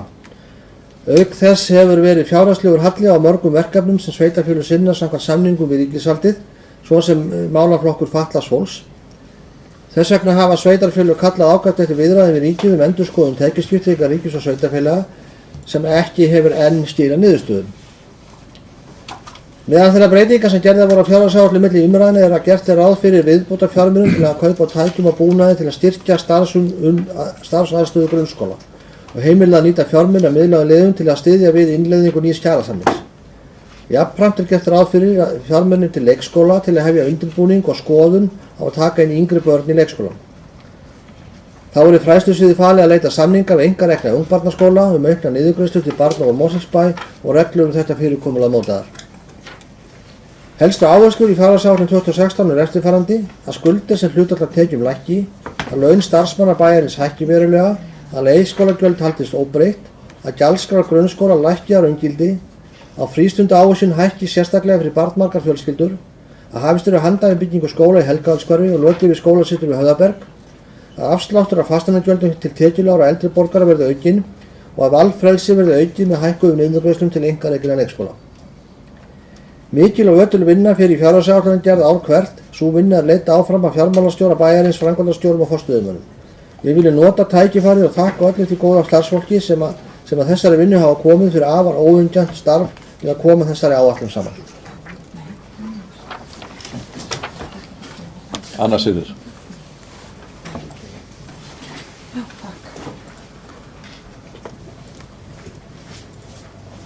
Forseti, ég ætla að fá að lesa hér upp bókun Samfylkingarinnar vegna hjásveiflu við afgreiðslu fjárhagsáætlunar. Áður en ég lesa þá vil ég bara taka undir þakkir bæjarstjóra til embættismanna og svo náttúrulega vil ég bera hann þakkir til bæjarstjóra því að auðvitað hefur hann lagt að sér mikla vinnu líka við þetta verkefni. En svona hljóðar bókun S-lista Samfylkingar vegna fjárhagsáætlunar Mosfellsbæjar 2016-19.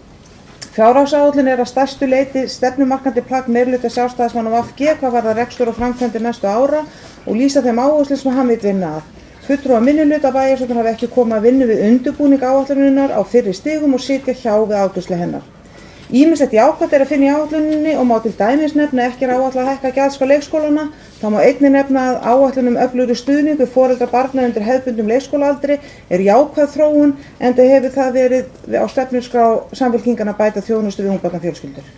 Bæjarfulltrúar Samfylkingar setja hins vegar spurningamerki við það að flesta gjaldskrár skuli hækka 4,5% þegar þjóðhagsspá gerir ráð fyrir 3,5% hækkun vísitölu neysluverðs. Í þeim forsendum sem kynntar voru fyrir umræðu var ætlunin að breyta gjaldskrám í samræmi við spár verðlagsþróun á árinu 2016. Nú þegar þær spár gera ráð fyrir lægri verðbólgu teljum við að rétt hefði verið að taka þá pólitísku umræðu hvort nauðsynlegt eða rétt væri að hækka gjaldskrár umfram verðbólguspá. Talsverð óvissa er fólgin í áætlun næsta árs og hefði verið ákjósanlegra að hafa meira samráð við undirbúning áætlunarinnar. Þó bæjarfulltrúar Samfylkingar leggja ekki fram beina tillögu við þessa fjárhagsáætlun þá munu þeir að sjálfsögðu vinna áfram sem hingað til að þeim áherslumálum sem flokkun hefur staðið fyrir, svo sem að hagsmunum barnafjölskyldnanna, fræðslumálum, félagslegu réttlæti og ábyrgum rekstri, svo eitthvað sé nefnt.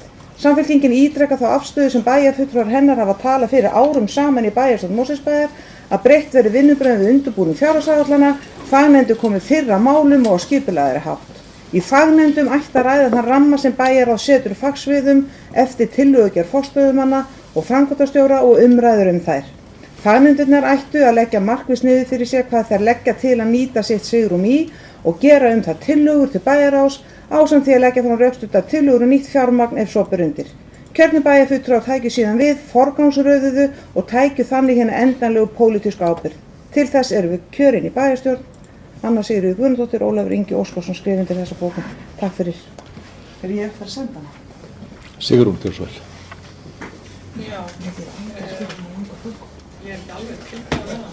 Þá gerum við fundarhlé.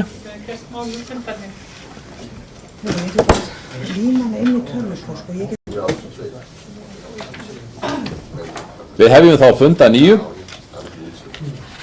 Það er ekki fleiri bókanir sem að eru von á vegna fjárhagsáætlunar, mér vitanlega.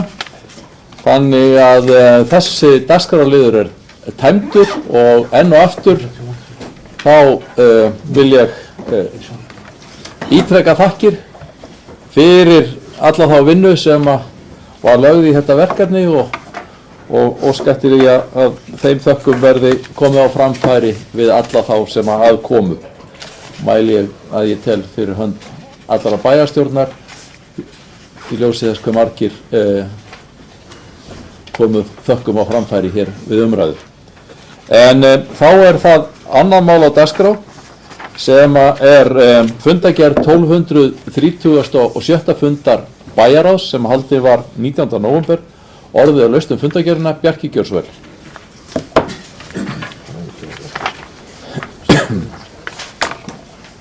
Já, forseti, ég kemur hér upp undir fundargerð frá 19. nóvember hjá bæjarráði. Það er nr. 1.3, erindi PVC staðsetningu þrívíddar Íslands líkans. Þetta er þessi nýstárlega hugmynd sem er verið svona að kynna hér fyrir Mosfellingum. Það er ákveðni aðilar sem hafa á að byggja reisastórt líkan af Íslandi í þrívídd og þetta mál er auðvitað á byrjunarreit en svona vekur okkur til umhugsunar kannski að ef við sjáum þetta í víðara samhengi við hér í sveitinni okkar að hvernig ferðamálum verður til frambúðar háttað hér. Það fer náttúrulega gífurlegur straumur ferðamanna hér í gegn, hvort sem það sé vestur eða austur til Þingvalla og það eykst bara frá ár frá ári. Þannig að ég fagna þessari hugmynd og hún er sem sagt, eins og ég segi, á umræðu stigi. En leið vil ég vekja athygli svona á ferðamálum almennt í Mosfellssveit. Það er nú svo sem verið til skoðunar og verða það áfram. Það var ekki fleira í þessari fundargerð. Takk fyrir. Fleiri sem æskja þess að taka til máls varðandi þessa fundargerð. Svo er ekki umræðum lokið. Þeir sem að staðfesta fundargerðina gjósa ekki að merki. Takk fyrir, hún er staðfest með 9 atkvæðum. Þá tökum við fyrir fundargerð 1237. fundar bæjarráðs sem haldin var 27. nóvember. Orðið er laust fundargerðina. Sigrún Gjörsvæl.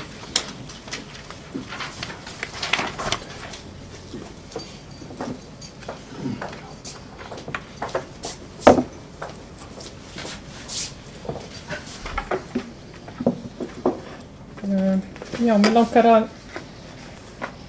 taka hérna til máls undir máli númer 7. Bæjarráð 100. Það stígur meðfram Varmá. Stígur meðfram Varmá. Og ástæðan fyrir því að mér langar að taka til máls undir þessum lið er að mér langar bara að fagna því að þetta mál skuli vera að koma á dagskrá og þakka bara bæjarstjóra fyrir að hafa frumkvæði að því að setja þetta dagskrá bæjarráðs, þetta mál. þetta er mikið hagsmunamál fyrir Mosfellinga að bæta hennar stíg. Það skiptir máli fyrir sveitarfélag að umhirða og aðgengi að náttúruperlum sé góð. Það skiptir meira að segja máli fyrir hagsæld sveitarfélag. Það gerir sveitarfélagið áhugaverðara í augum fólks sem er að leita sér að húsnæði á höfuðborgarsvæðinu, til dæmis að umhirða sér góð í sveitarfélaginu. Og ég líta á þetta verkefni einfaldlega sem lið í því. Og þess vegna kom ég hér upp bara til að þakka þér fyrir, Haraldur. Fleiri sem æskja eftir því að taka til máls þessa fundagerð? Ef ekki, þá umræðan lokið. Þeir sem að staðfesta fundagerðina gjörðu svo ekki á merki. Takk fyrir, hún staðfest með 9 atkvæðum. Þá tökum við fyrir fundagerð 313. fundar fræðslunefndar sem haldin var 24. nóvember. Orðið laust fundagerðina. Ef enginn kveður sér hljós, þá umræðan lokið. Þeir sem að samþykkja hana gjörðu svo ekki á merki. Takk fyrir, hún samþykkt með 9 atkvæðum. Þá tökum við fyrir fundagerð 194. fundar menningarmálanefndar sem haldin var 23. nóvember. Orðið laust fundagerðina. Ef enginn kveður sér hljós, þá umræðan lokið og þeir sem að samþykkja fundagerðina gjörðu svo ekki á merki. Takk fyrir, hún samþykkt með 9 atkvæðum. Þá tökum við fyrir fundagerð 401. fundar skipulagsnefndar sem haldin var 24. nóvember. Orðið laust fundagerðina. Ef enginn kveður sér hljós, þá umræðan lokið. Þeir sem að samþykkja gjörðu svo ekki á merki. Takk fyrir, samþykkt með 9 atkvæðum. Þá tökum við fyrir fundagerð 53. fundar þróunar- og ferðamálanefndar sem haldin var 19. nóvember. Orðið laust fundagerðina. Ef enginn kveður sér hljós, þá umræðan lokið. Þeir sem að samþykkja hana gjörðu svo ekki á merki. Takk fyrir, hún samþykkt með 9 atkvæðum. Þá að fundagerðir til kynningar. Umhverfisnefnd, fyrirgefið, ég fletti fram hjá henni. Orðið laust fundagerð 165. Fundagerð 165. fundar umhverfisnefndar. Þeir Bjarki gjörðu svo vel. Fundurinn var haldið 27. nóvember.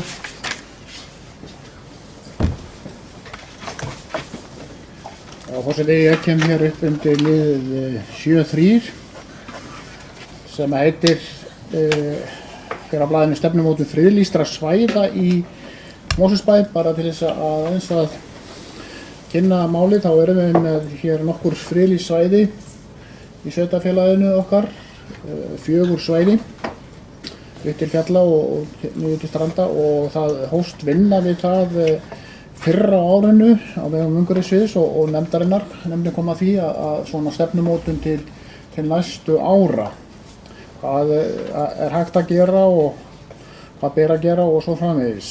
Síðan var það ákveðið þá að það yrði, hvað má segja, tekið til endanlega umræðu að hausti, og það sem sagt var að gerast á þessu síðasta fundi. Þannig við fórum alla leið með stefnumótun, snýst aðgengi, merkingu, kynningu og svo framvegis. Og jafnframt sem ég vil endilega nefna í þessu framhaldi, þá fólum við starfsfólki eða umhverfissviðið að gera verkáætlun á einhvern fyrir næsta sumar. Hvað er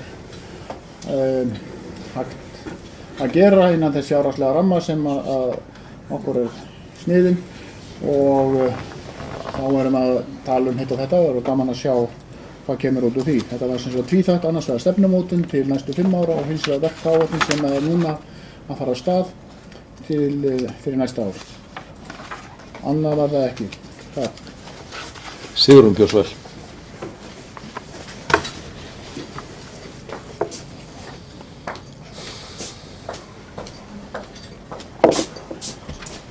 Já, ágæti forseti, ég kem hér upp undir sama lið, númer 3, stefnumótun friðlýstra svæða í Mosfellsbæ, sem náttúrulega af hinu góða. Fulltrúi íbúðarhreyfingarinnar í nefndinni, hann bókaði hins vegar áhyggjur sínar yfir því að lítið fjármagn skuli vera sett í umhverfismálin. Og ég því hjartanlega sammála. Það þarf að veita miklu meira fjármagni í þessi umhverfismál. Hún nefnir hér sérstaklega sem sagt aðgengi að friðlýstum svæðum og svæðum á náttúruminjaskrá og mikilvægi þess að það sé eftirlit og vöktun og slíkt kostar náttúrulega peninga. En ef að verið að friðlýsa og setja náttúruminjar á náttúruminjaskrá, þá þarf alltaf að fylgja peningur með því. Það ekki nóg að móta bara stefnu. Það þarf að fylgja henni eftir með fjármagni og fulltrúi íbúðarhreyfingarinnar benti líka á að það voðalega lítið efni með á heimasíðu bæjarins og það náttúrulega bara mjög mikilvægt að bæta úr því. Bryndís Gjörsvel.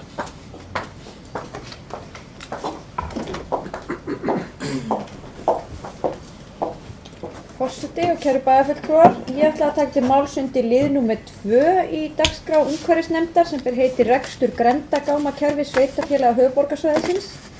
Þarna bókaði nefndin drög að nýjum samningi grenndargámakerfi, rekstur og skiptingu kostnaðar milli sveitarfélaga lagt fram til kynningar, farið yfir tillögur að mögulegum nýjum staðsetningum grenndargáma og umhverfisnefnd mælist til þess að aðgengi og staðsetning grenndargámastöðva verði bætt. Ég tek til máls undir þessum lið vegna þess að mig langar að koma á framfæri þeirri skoðun minni að ég velti fyrir mér hvort það sé ekki hvort það sé nokkur nauðsyn á því í dag að vera með grenndargáma sem taka á móti dagblöðum og sem sagt pappír í ljósi þess að við höfum núna innleitt bláu tunnurnar sem eru fyrir utan hvert einasta heimili og ég velti því fyrir mig hvort að það sé ekki í rauninni miklu betri þjónusta og ég svona bara átta mig sjálf ekki alveg á tilgangnum fyrir því að vera líka að reka svo grenndargáma sem taka á móti sama úrgang og velti ég fyrir mig hverju nýta það og hvort að þarna sé kannski einhvers konar þjónustu að ræða og fjármunir sem væri þá kannski betur nýttir í eitthvað annað í umhverfismálum. Þannig að mér langaði allavega að varpa þessu hérna fram og ég veit nú ekki alveg hver umræðan var svo sem varðandi aðgengi og staðsetningu að þessum stöðvum. En þær eru í dag hér á Krónuplaninu og við Ólís, ef ég man það rétt, og já, einu fyrir Reykjabyggð held ég, hérna rétt fyrir Reykjakot. Ég verð að segja fyrir mitt leyti að mér finnst það góðar staðsetningar. Ég held að sé mjög æskilegt að hafa svona stöðvar í námunda við verslanir. Því þangað kemur jú fólk til að versla og þannig að þá mjög svona eðlilegt að maður geti þá sama tíma farið með það efni sem ekki hægt að taka við í tunnunum fyrir framan hjá manni. En reyndar finnst mér jafnframt mjög æskilegt að við fetum okkur áfram í þá leið að taka á móti fleiru endurnýjanlegu efni í tunnurnar fyrir utan húsin hjá okkur. Og ég veit að það hefur svo sem verið á dagskrá lengi að velta því fyrir sér hvernig Sorpa getur tekið á móti því og margir hafa nefnt glerið væri þá æskilegast sem næsta skref og ég vil hvetja okkur öll bæði þá umhverfisnefnd og fulltrúa okkar í Sorpu áfram í þeirri vegferð að huga því hvernig við getum tekið á móti glerinu því það mjög mikilvægt að ná því úr heimilissorpinu sérstaklega áður við förum nú í þessa fínu gasgerastöð okkar sem við erum að fjárfesta í. Þannig að mér langaði svona bara aðeins að koma upp og viðra þessa skoðun mína. Ég velti fyrir mér hversu mikla áherslu við eigum að vera að setja á það að hafa margar svona stöðvar í námunda við heimilin. Ég held kannski frekar að við ættum þá að hafa það bara á góðum og vel völdum stöðum í miðbænum og í námunda við þá staði þar sem fólk þarf að sækja, hvort sem það eru bensínstöðvar eða verslanir. og jafnframt þetta hvort við getum farið að flokka enn meira í tunnunum okkar heima. Bjarki Ingason.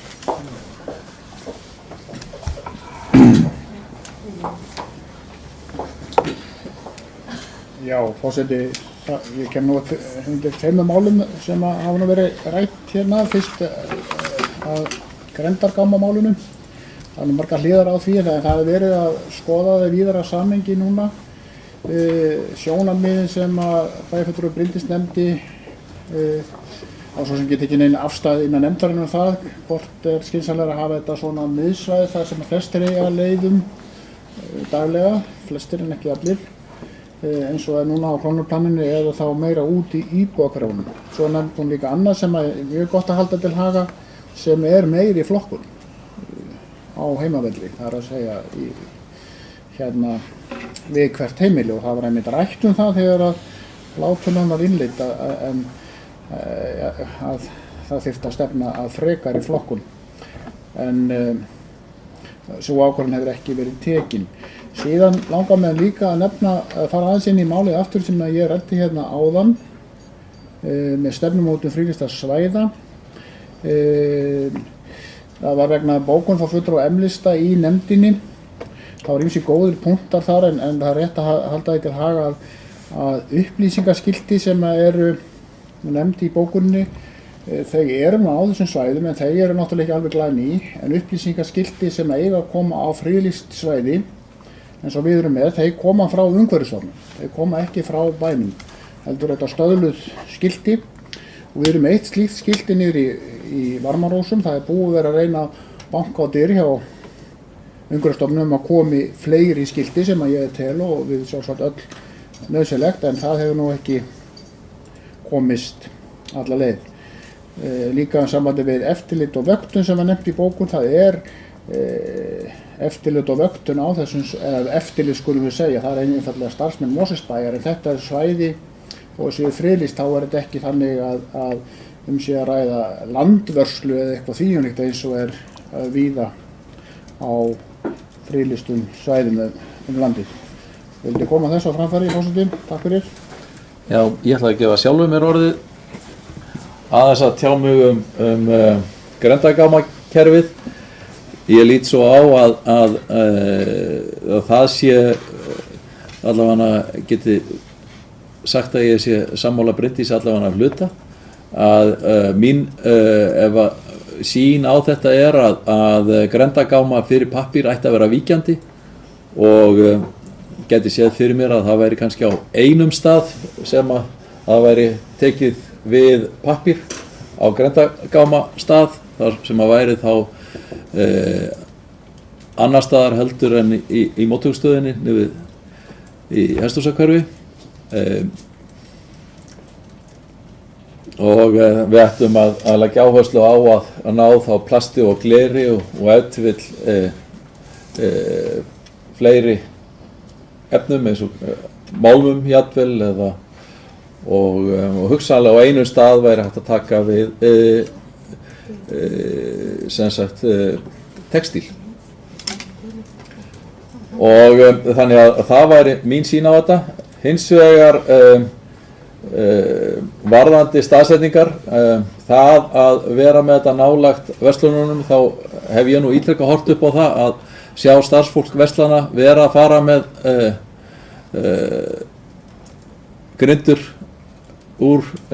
frá sínu rekstri og setja í þessa gáma, og það er kannski þjónusta sem ætti þá að bjóða upp á fyrir alla verslanir en ekki bara sumar, ef að við ætlum að bjóða upp á þá þjónustu áfram.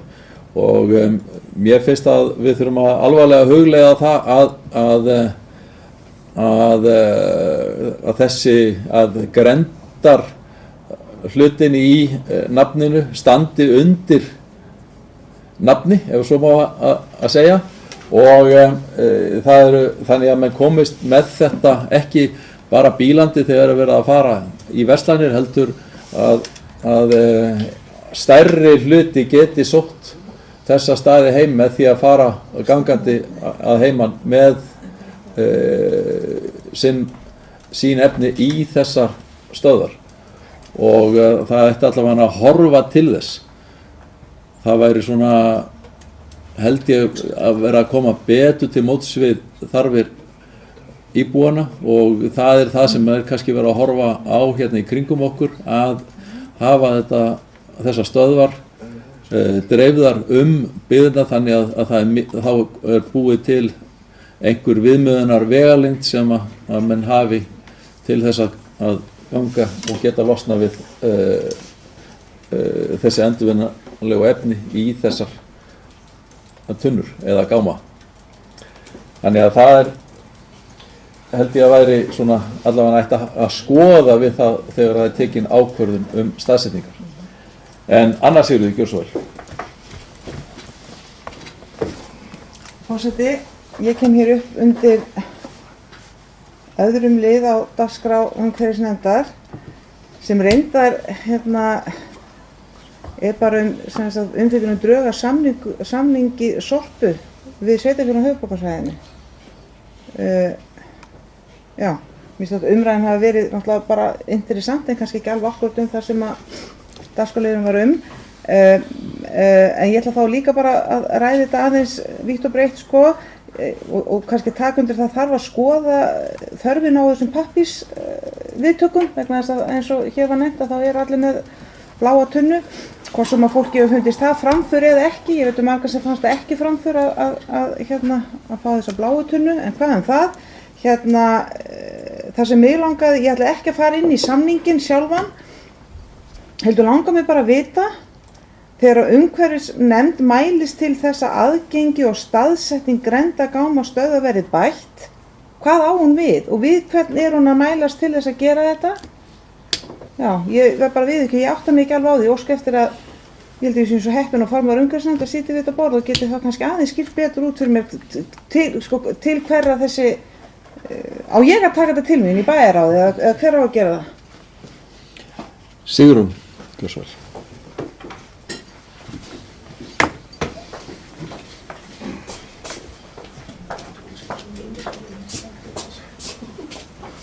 Já, ágæti forseti. Ég kem hérna upp undir lið númer 4 sem hestaíþróttasvæði á Varmabökkum, endurskoðun á skipulagi. Eins og framkom í nefndinni sjálfri, þá fékk umhverfisnefndin þetta mál einungis til kynningar og þetta náttúrulega lítur að friðlýsta svæðinu við Varmarósa. Hestaíþróttasvæði á Varmabökkum liggur að friðlýsta svæðinu og þarna uppi hugmyndir að leggja reiðstíga sem að liggja að friðlýsta svæðinu og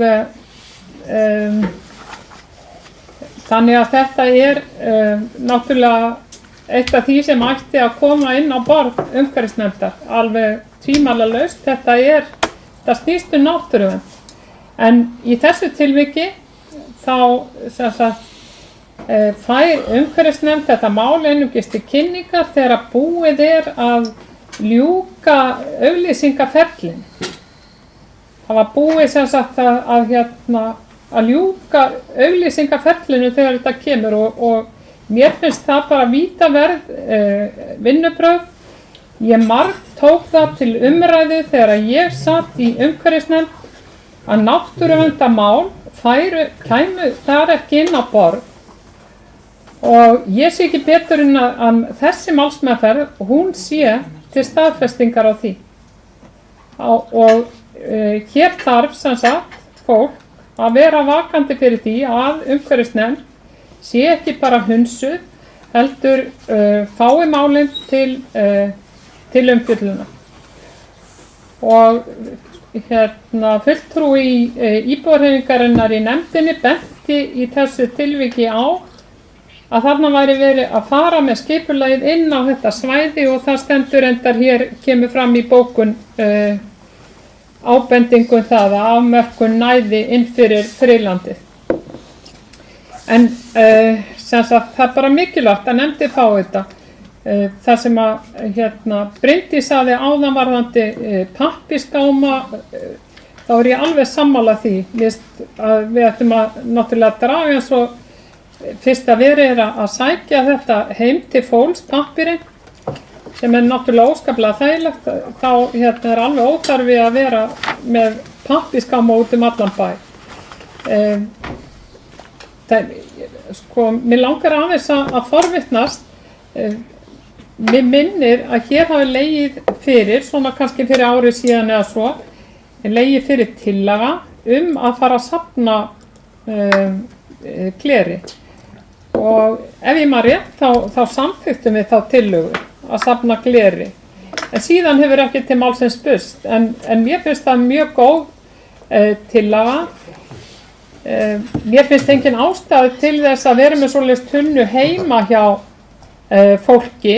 Ég reyndar bjó út í Berlín fyrir 30 árum og þar voru 3 tunnur fyrir utan heimili mitt, meðal annars 1 tunna fyrir gler. En ég held að það væri sniðugt að hafa þannig gám við verslanir frekar en að vera með svo mengandi athæfi að fara heim til fólks og ná í þetta. En það er náttúrulega bara útfærslu atriði og þarf að hugsa þess að út frá öllum hliðum. En ég er sammála þessu að við þurfum ekki að vera með pappírskáma af því að við erum með bláu tunna. Ég er reyndar bæði með bláa og græna. Og býttu, hvað var það að læra á? Já, þetta með Umhverfisstofnun og upplýsingaskiltin. Umhverfisstofnun, hún setur upp skilti með svona grunnupplýsingu. En svo eru á höndum sveitarfélagana náttúrulega að setja upp skilti sem að gera gönguleiðirnar mjög fræðandi og skemmtilega, eins og til dæmis fuglaskilti. Það ætti mjög vel við að vera með fuglaskilti sérstaklega á gönguleiðinni náttúrulega með frá sjónum hérna niður frá og svo þarna við Ósana, vegna þess að þetta eru alþjóðlega þekkt fuglasvæði. Þannig að, og mikið af farfugli sem kemur hérna því að leiðirnar eru svo eftirsóknarverðar fyrir farfuglana. Og þess vegna finnst mér að sveitarfélagi, það ætti líka sinna þessu. Ég veit að til dæmis Seltjarnarnes setti upp mjög framúrstefnulegt fuglaskilti niður við Gróttu hjá sér. Og því miður var það skemmt, en engar síður, við þurfum ekki að vera svo framúrstefnuleg, en þetta gerir gönguferðir í Mosfellsbæ ofsalega skemmtilega að hafa fuglaskilti. Og mér finnst endilega að sveitarfélagi ætti að drífa í því, en ekki bíða eftir því að Umhverfisstofnun gerir það, vegna þess að það er bara ekki verkefni Umhverfisstofnun. Bjarki, gjör svo vel.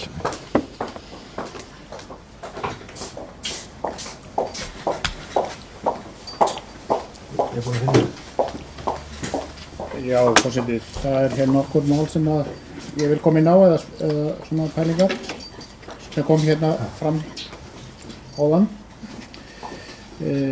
Fyrsta lagi var spurt þetta orðalag eins og er hér. Nú er ég að tala sem sagt lið númer 72 rekstur grenndargáma kerfi sveitafélag höfuðborgarsvæðisins. Þetta er reyndar, svo skýri þar út, það eru fleiri sveitafélag inni þessu að bera þennan titil. En þetta orðalag sem er hér í bókunni, það var bæjarfulltrúi Anna Sigríður spurði mig það áðan. Umhverfisnefnd mælti til þess að aðgengi og staðsetning grenndargámastöðva verði bætt. Þetta er alveg gott og gilt að spyrja þetta að því til. Það var einmitt umræða svolítið á fundinum þetta orðalag. Þetta var lendingin og það tengist nú því sem ég var að tala áðan aðgengi, þar að segja eiga sem flestir bæjarbúar að geta gengið í grenndargáminn sinn eða eiga bara allir að koma við í grenndargáminn þegar þeir að fara í miðbæinn.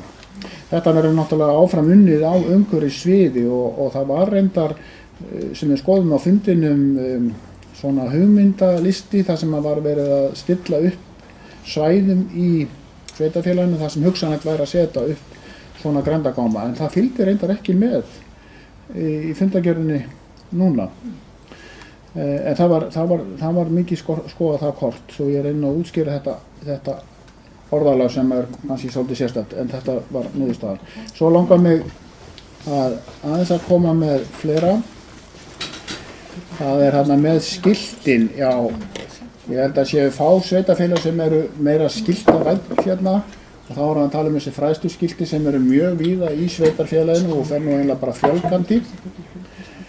Og það nú líffræðilegt skilti hérna niðri í Leirvogi, það sem verið að lýsa þessu frábæra lífríki sem þar er. Það var nú sambandið við það. Svo kom komið inn á málið sem nummer 74 og það hérna stórt og mikið mál og sem heitir hér á blaðinu Hestaíþróttasvæði Varmabökkum, endurskoðun deiliskipulags. Þetta hefur verið dálítið lengi í vinnslu en nú þetta komið sem sagt getur sagt í burðarliðnum en hefur verið til skoðunar meðal annars eins og hér var nefnt áðan. Þetta snertis reiðstigagerð og reyndar ýmislegt fleira. Reiðstigagerð annars vegar meðfram friðlandinu sem var friðlýst vegna ákveðna plöntu, fitjasefs á sínum tíma og hins vegar meðfram Varmáni. Þetta auðvitað viðkvæða svæði en þetta var sem sagt ákveðin lending í þessu máli. Það ekki farið inn á friðlandið. Nú ég að tala um reiðstíðin sem alveg við hérna friðlýstasvæðið. Það eins vegar rétt eins og hér komur áðan og á það var bent á fundinum að það virðist að vera einhver mistök í teiknivinnunni. Það að segja að þið skipulaða svæði fari inn á friðlandið. Það bara einhver mistök sem verða sjálfsögur leiðrétt. Það ekki þar með, snýst ekki það að þessi reiðstígur fari inn á friðlandið því það voru allir sammála að það gengi ekki. Hinn reiðstígurinn sem meðfram ánni, það var mikið pælt í því líka og þetta var sem sagt niðurstaðan. Síðan vildi ég líka koma því að því að þetta hefur nú komið áður inn á borð umhverfisnefndar og bæjarverkfræðingur forstöðumaður fræðslu umhverfissviðs upplýsti það að þó það einhver ákveðin frestur væri liðinn þá að sjálfsögðu gæti umhverfisnefnd tjási þetta. Hvort sem það stæði nú í fundargerðinni eða í erindinu tilkynningar eða umsagnar. Það ekkert sem bannar það að einhver nefnd tjái sem einhvern mál þó það standi bara tilkynningar. Og reyndar kom þarna var ágætis umræður þetta og ein góð ábending sem verður til þess að þessu verða sjálfsögðu breytt með þessa teikningunni. Þannig að þó að ákveðin frestur hefði, eins og svo ítrekki það, hefði verið ný útrunnin þegar þessi fundur var haldinn, þá gat umhverfisnefnd í heild tjá sig það. Ég held að þetta sé það hérna sem ég vildi koma að. Takk fyrir. Já, það kannski eitt mál, Bjarki, varðandi þessa hugmyndavinnu staðsetningar sem í gangi á umhverfissviði. Það hefur komið fram óskum að fá að sjá á þau spil. Settuði umhverfissviðinu fyrir að breyta þeirri tillögu að einhverju leyti eða verið að vinna það frekar og það væntanlegt fyrir næsta fund eða væri ástæða til þess að dreifa, þessi drög sem voru kynnt á fundinum, þau orðin úrelt í dag og það önnur væntanleg eða hvað upp á það hvort það sé ástæða til þess að kynna þetta? Já, eins og ég sagði áðan þá ég koma að segja upp.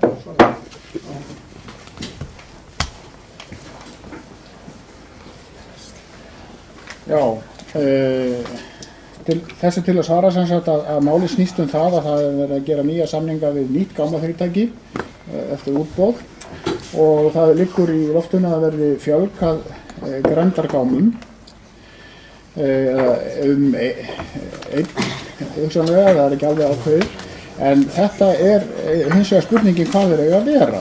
Og það þessi umræða sem við vorum að koma inn á áðan, við hefum búin að vera lengi, passar þetta ekki að hafa þetta hérna á svokölluðu krónuplani, þetta nota alltaf mikið af verslunareigendum og umgengnin hefur oft verið til umræðu, hvað á það þá að vera.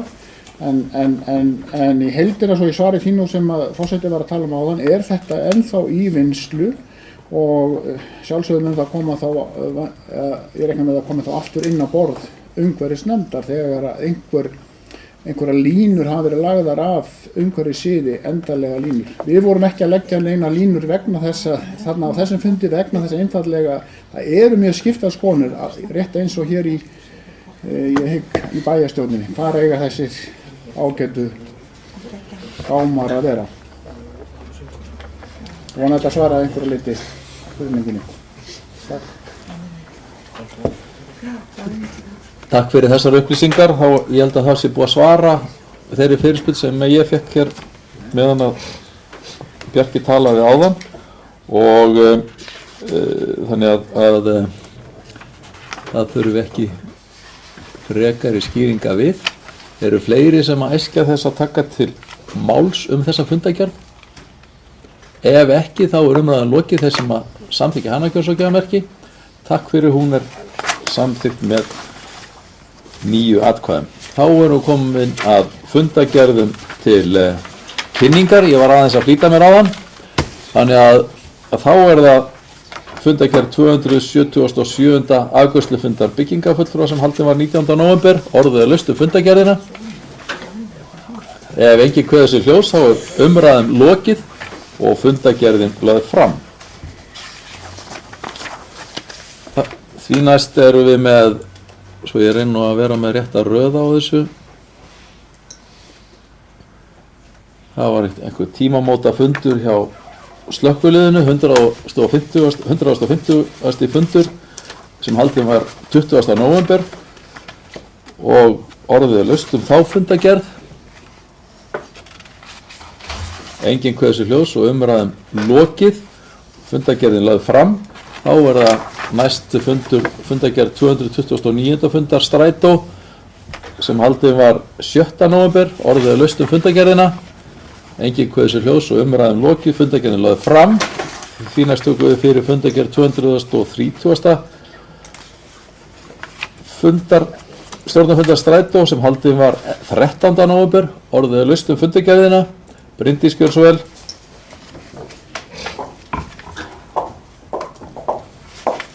Forseti og kæru bæjarfulltrúar, það nú 3 fundagerðir í strætó hérna undir og ég ætla ekki að taka til máls öllum, við erum strax búin að afgreiða eina þess að ég hef tekið til máls, en það nú kannski út af því að við erum að ræða mikið til sömu málin.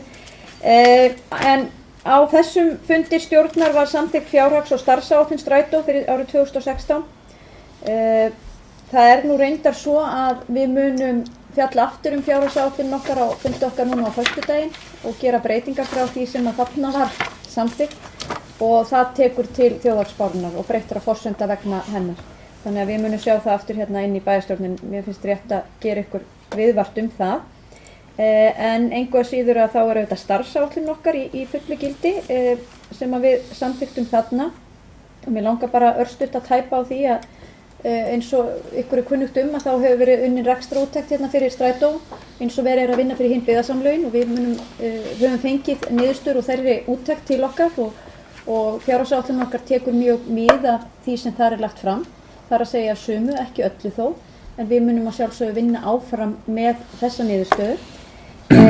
Í rekstrarúttektinni var farið sérstaklega yfir leiðarkerfið og ráðgjafinn var með ákveðna tillögur að breytingu á leiðarkerfinu til þess að hagræða.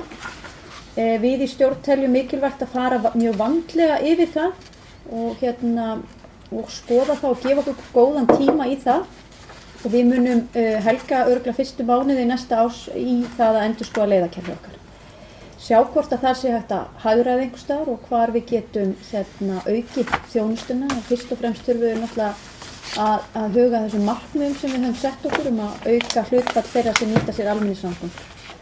Og stundum tekur það ákveðin tíma hjá leiðum að festa sig í sessi og það gæti nú haft áhrif og þar af leiðandi sumar tillögurnar þar að lútandi, þannig að Það er til dæmis svo að þessum ágæta ráðgjafa finnst ástæða til þess að stytta leið 6 þannig að hún fari ekki upp í Mosfellsbæ vegna þess að hér sé nýtingin ekki það mikil á leið 6. Það er alveg rétt að nýtingin er ekki nægilega mikil en við erum reyndar að bíða eftir niðurstöðum og talningum þannig að til að sjá hvernig hún hefur verið núna á þessu ári. Og ég hef ákveðnar væntingar til þess að hún hafi aukist nýtingin. Mér finnst ég sjá það bara sjálf því ég fylgist með því en ég held samt sem áður að við þurfum að skoða þessa þjónustu því að leið 6 er stoppleið og hún fer á kortersfresti og það er kannski full mikið ílagt.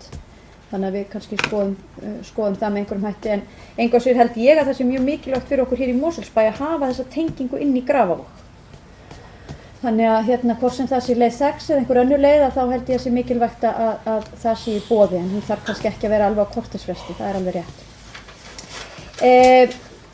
Við ætlum þannig að stóra máli hjá okkur í starfsáætluninni er stoppleiðakerfi, leiðakerfi okkar og þá einmitt ætlum við líka að skoða stoppleiðakerfi. Það eru 10 ár síðan það var samþykkt og stoppleiðir eru öðruvísi en aðrar leiðir þannig að þar er kostnaðinum deilt á sveitarfélögin í takt við mannfjölda í hverju sveitarfélagi fyrir sig á meðan annars greiðum við ekna kílómetra innan hvers sveitarfélags í öðrum leiðum. Og það er leið 1 til og með 6 sem eru stoppleiðir. Það getur vel verið að þetta sé bara frábært fyrirkomulag og verði svona áfram en okkur finnst allavega ástæða til þess að skoða það, hvort að það eigi að vera fleiri eða færri. Þannig að við munum gera það og jafnframt að reyna að auka kannski gegnsæið í varðandi kostnað við strætisvagna eða almenningssamgöngur.